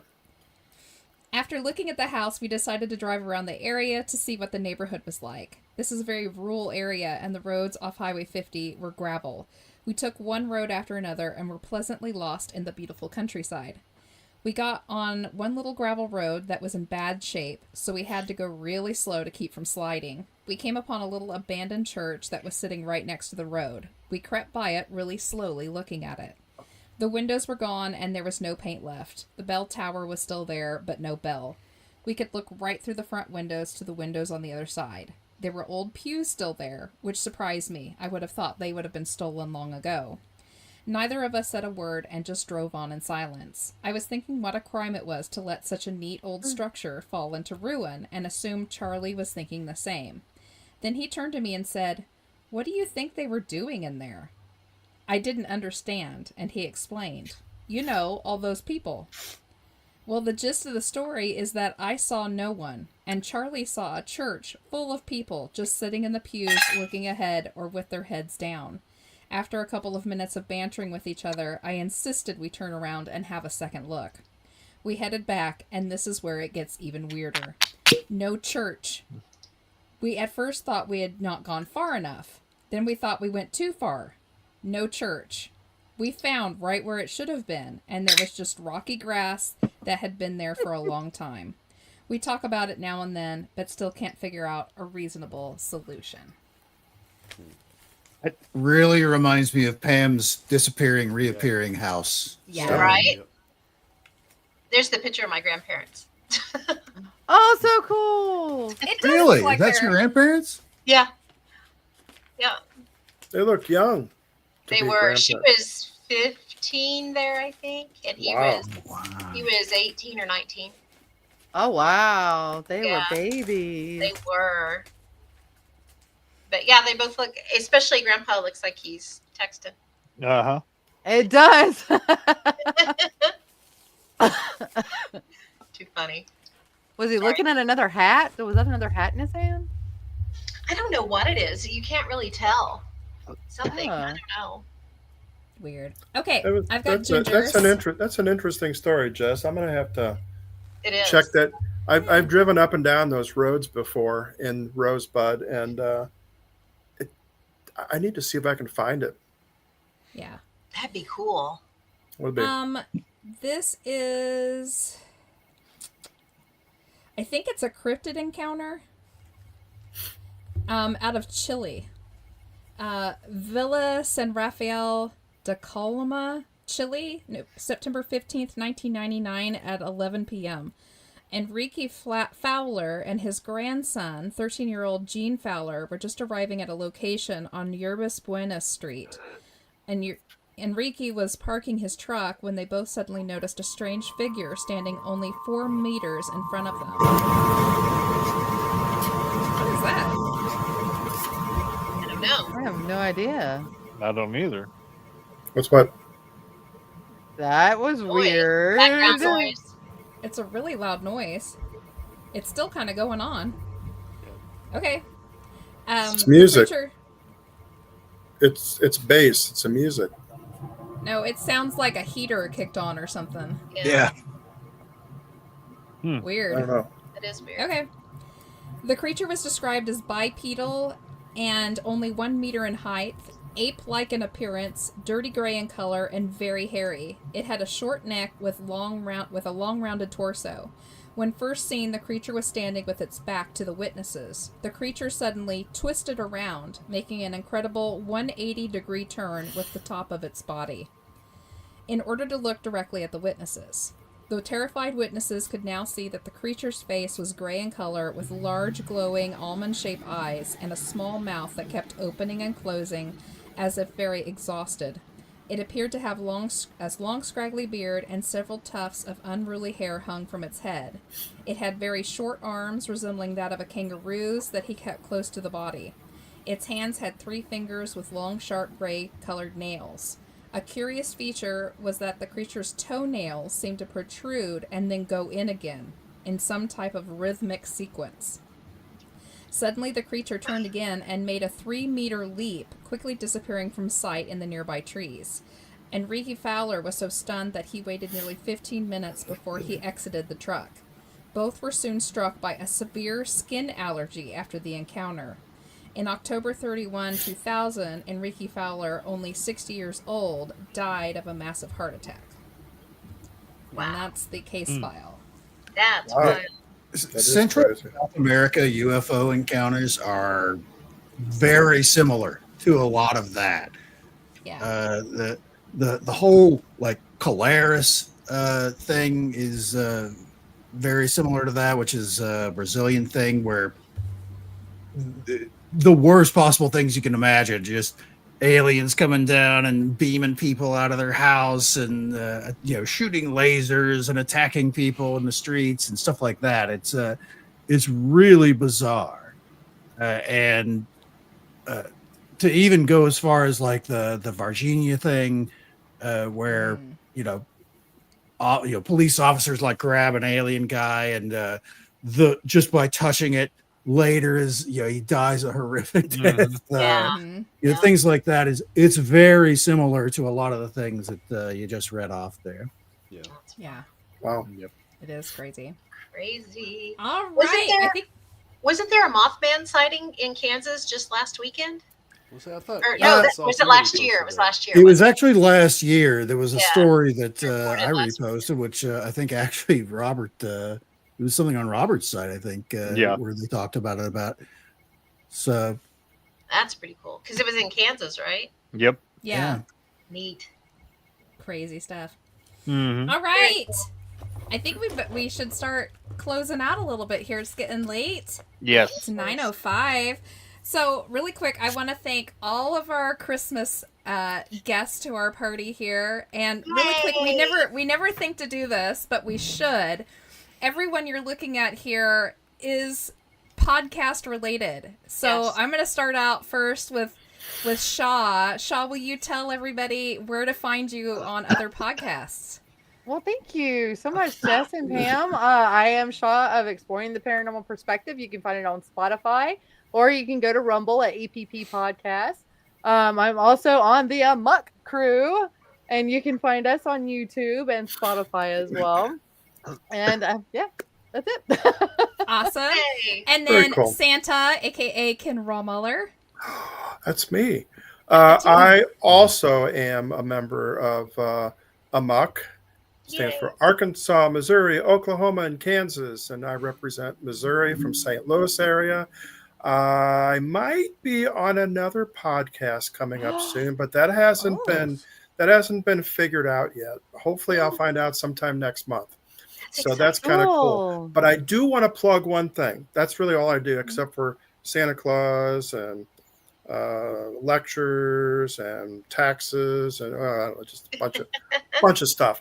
But anyway, can I plug one thing here? I'm going to be, Kay Ringgold's going to be at a place here in St. Louis on the December 18th. It's a Thursday from 4 p.m. until 7 p.m. And the restaurant's called Breakfast and Burgers. So going to be talking to the kids and whoever else wants to talk to me that night. Cool. Last time, 2 weeks ago, we had between 30 and 40 families and kids that came through, which was really a lot of fun. Wow. So, Cool. and then I'll also be at one of our stores, our Ace Hardware stores over here in Afton, Missouri, on Gravois. And that's going to be on the 13th from 10 until noonish. So, Nice. so yeah. Cool. So Sweet. So come if you're in see the me. I'll area, say hi. Go see Santa. Absolutely. Yay. Have a Yeah. great time. All And if right. y'all want to know about the shows, you can find it on exploretheParanormalperspective.com. Yes. You can There find it you on go. Monster Paranormal or my page too. Awesome.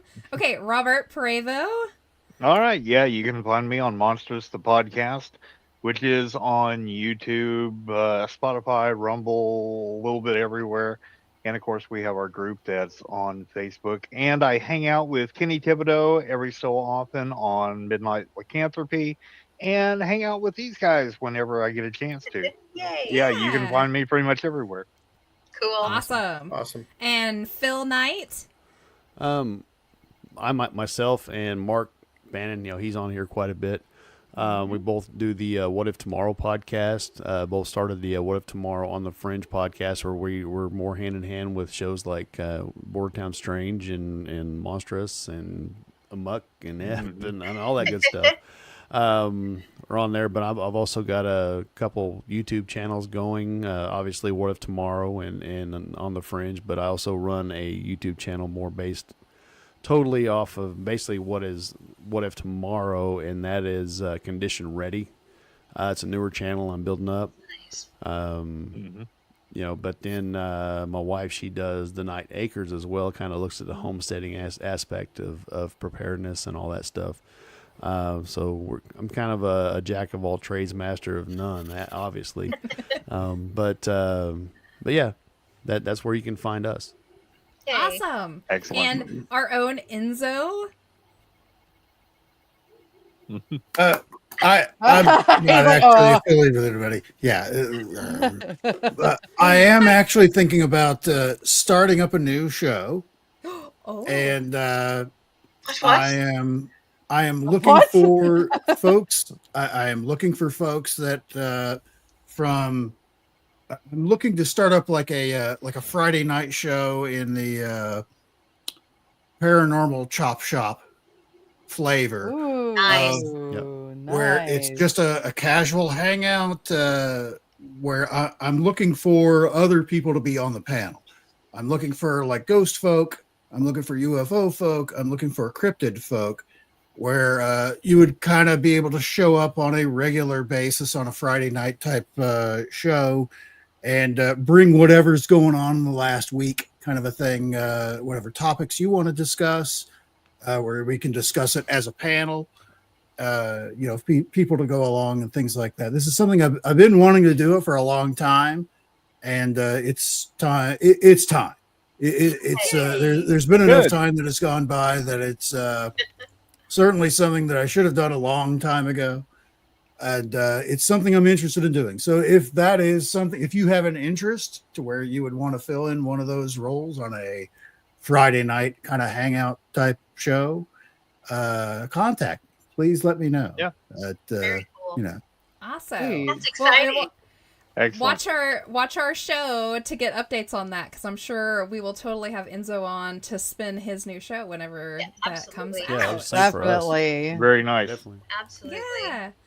Awesome. Okay. Pam and Jess, I just wanted to tell you guys thank you for inviting us all for the show tonight. Yes. A lot of fun. Definitely. So much And fun. everybody Honor. here and those who are missing tonight, we're all podcast buddies. I mean, we're all, Yep. this is really, Yes. really cool. We're family. We love y'all. We're And family. you are Yeah. welcome on anytime that you want. Absolutely. I hurt your Yeah. faces so much. Aw. I'm going to cry over here. Stop, Shaw. Oh my goodness. Okay, everybody, we should probably get out of here. So thank you once again to all of our guests. Thank you for everybody who hung out in the chats. We appreciate you so much. Like, share, thumbs up, hit that bell, subscribe, and all that fun jazz. Catch Do an it now. audio episode January 14th. We'll open up our brand new 3rd season. We're looking forward to some fun stuff. So look forward to that. Have a very Merry Christmas and a Happy New Year. And keep it weird, keep it strange, and remember, it's all connected. Good night. Merry Christmas! Merry Christmas.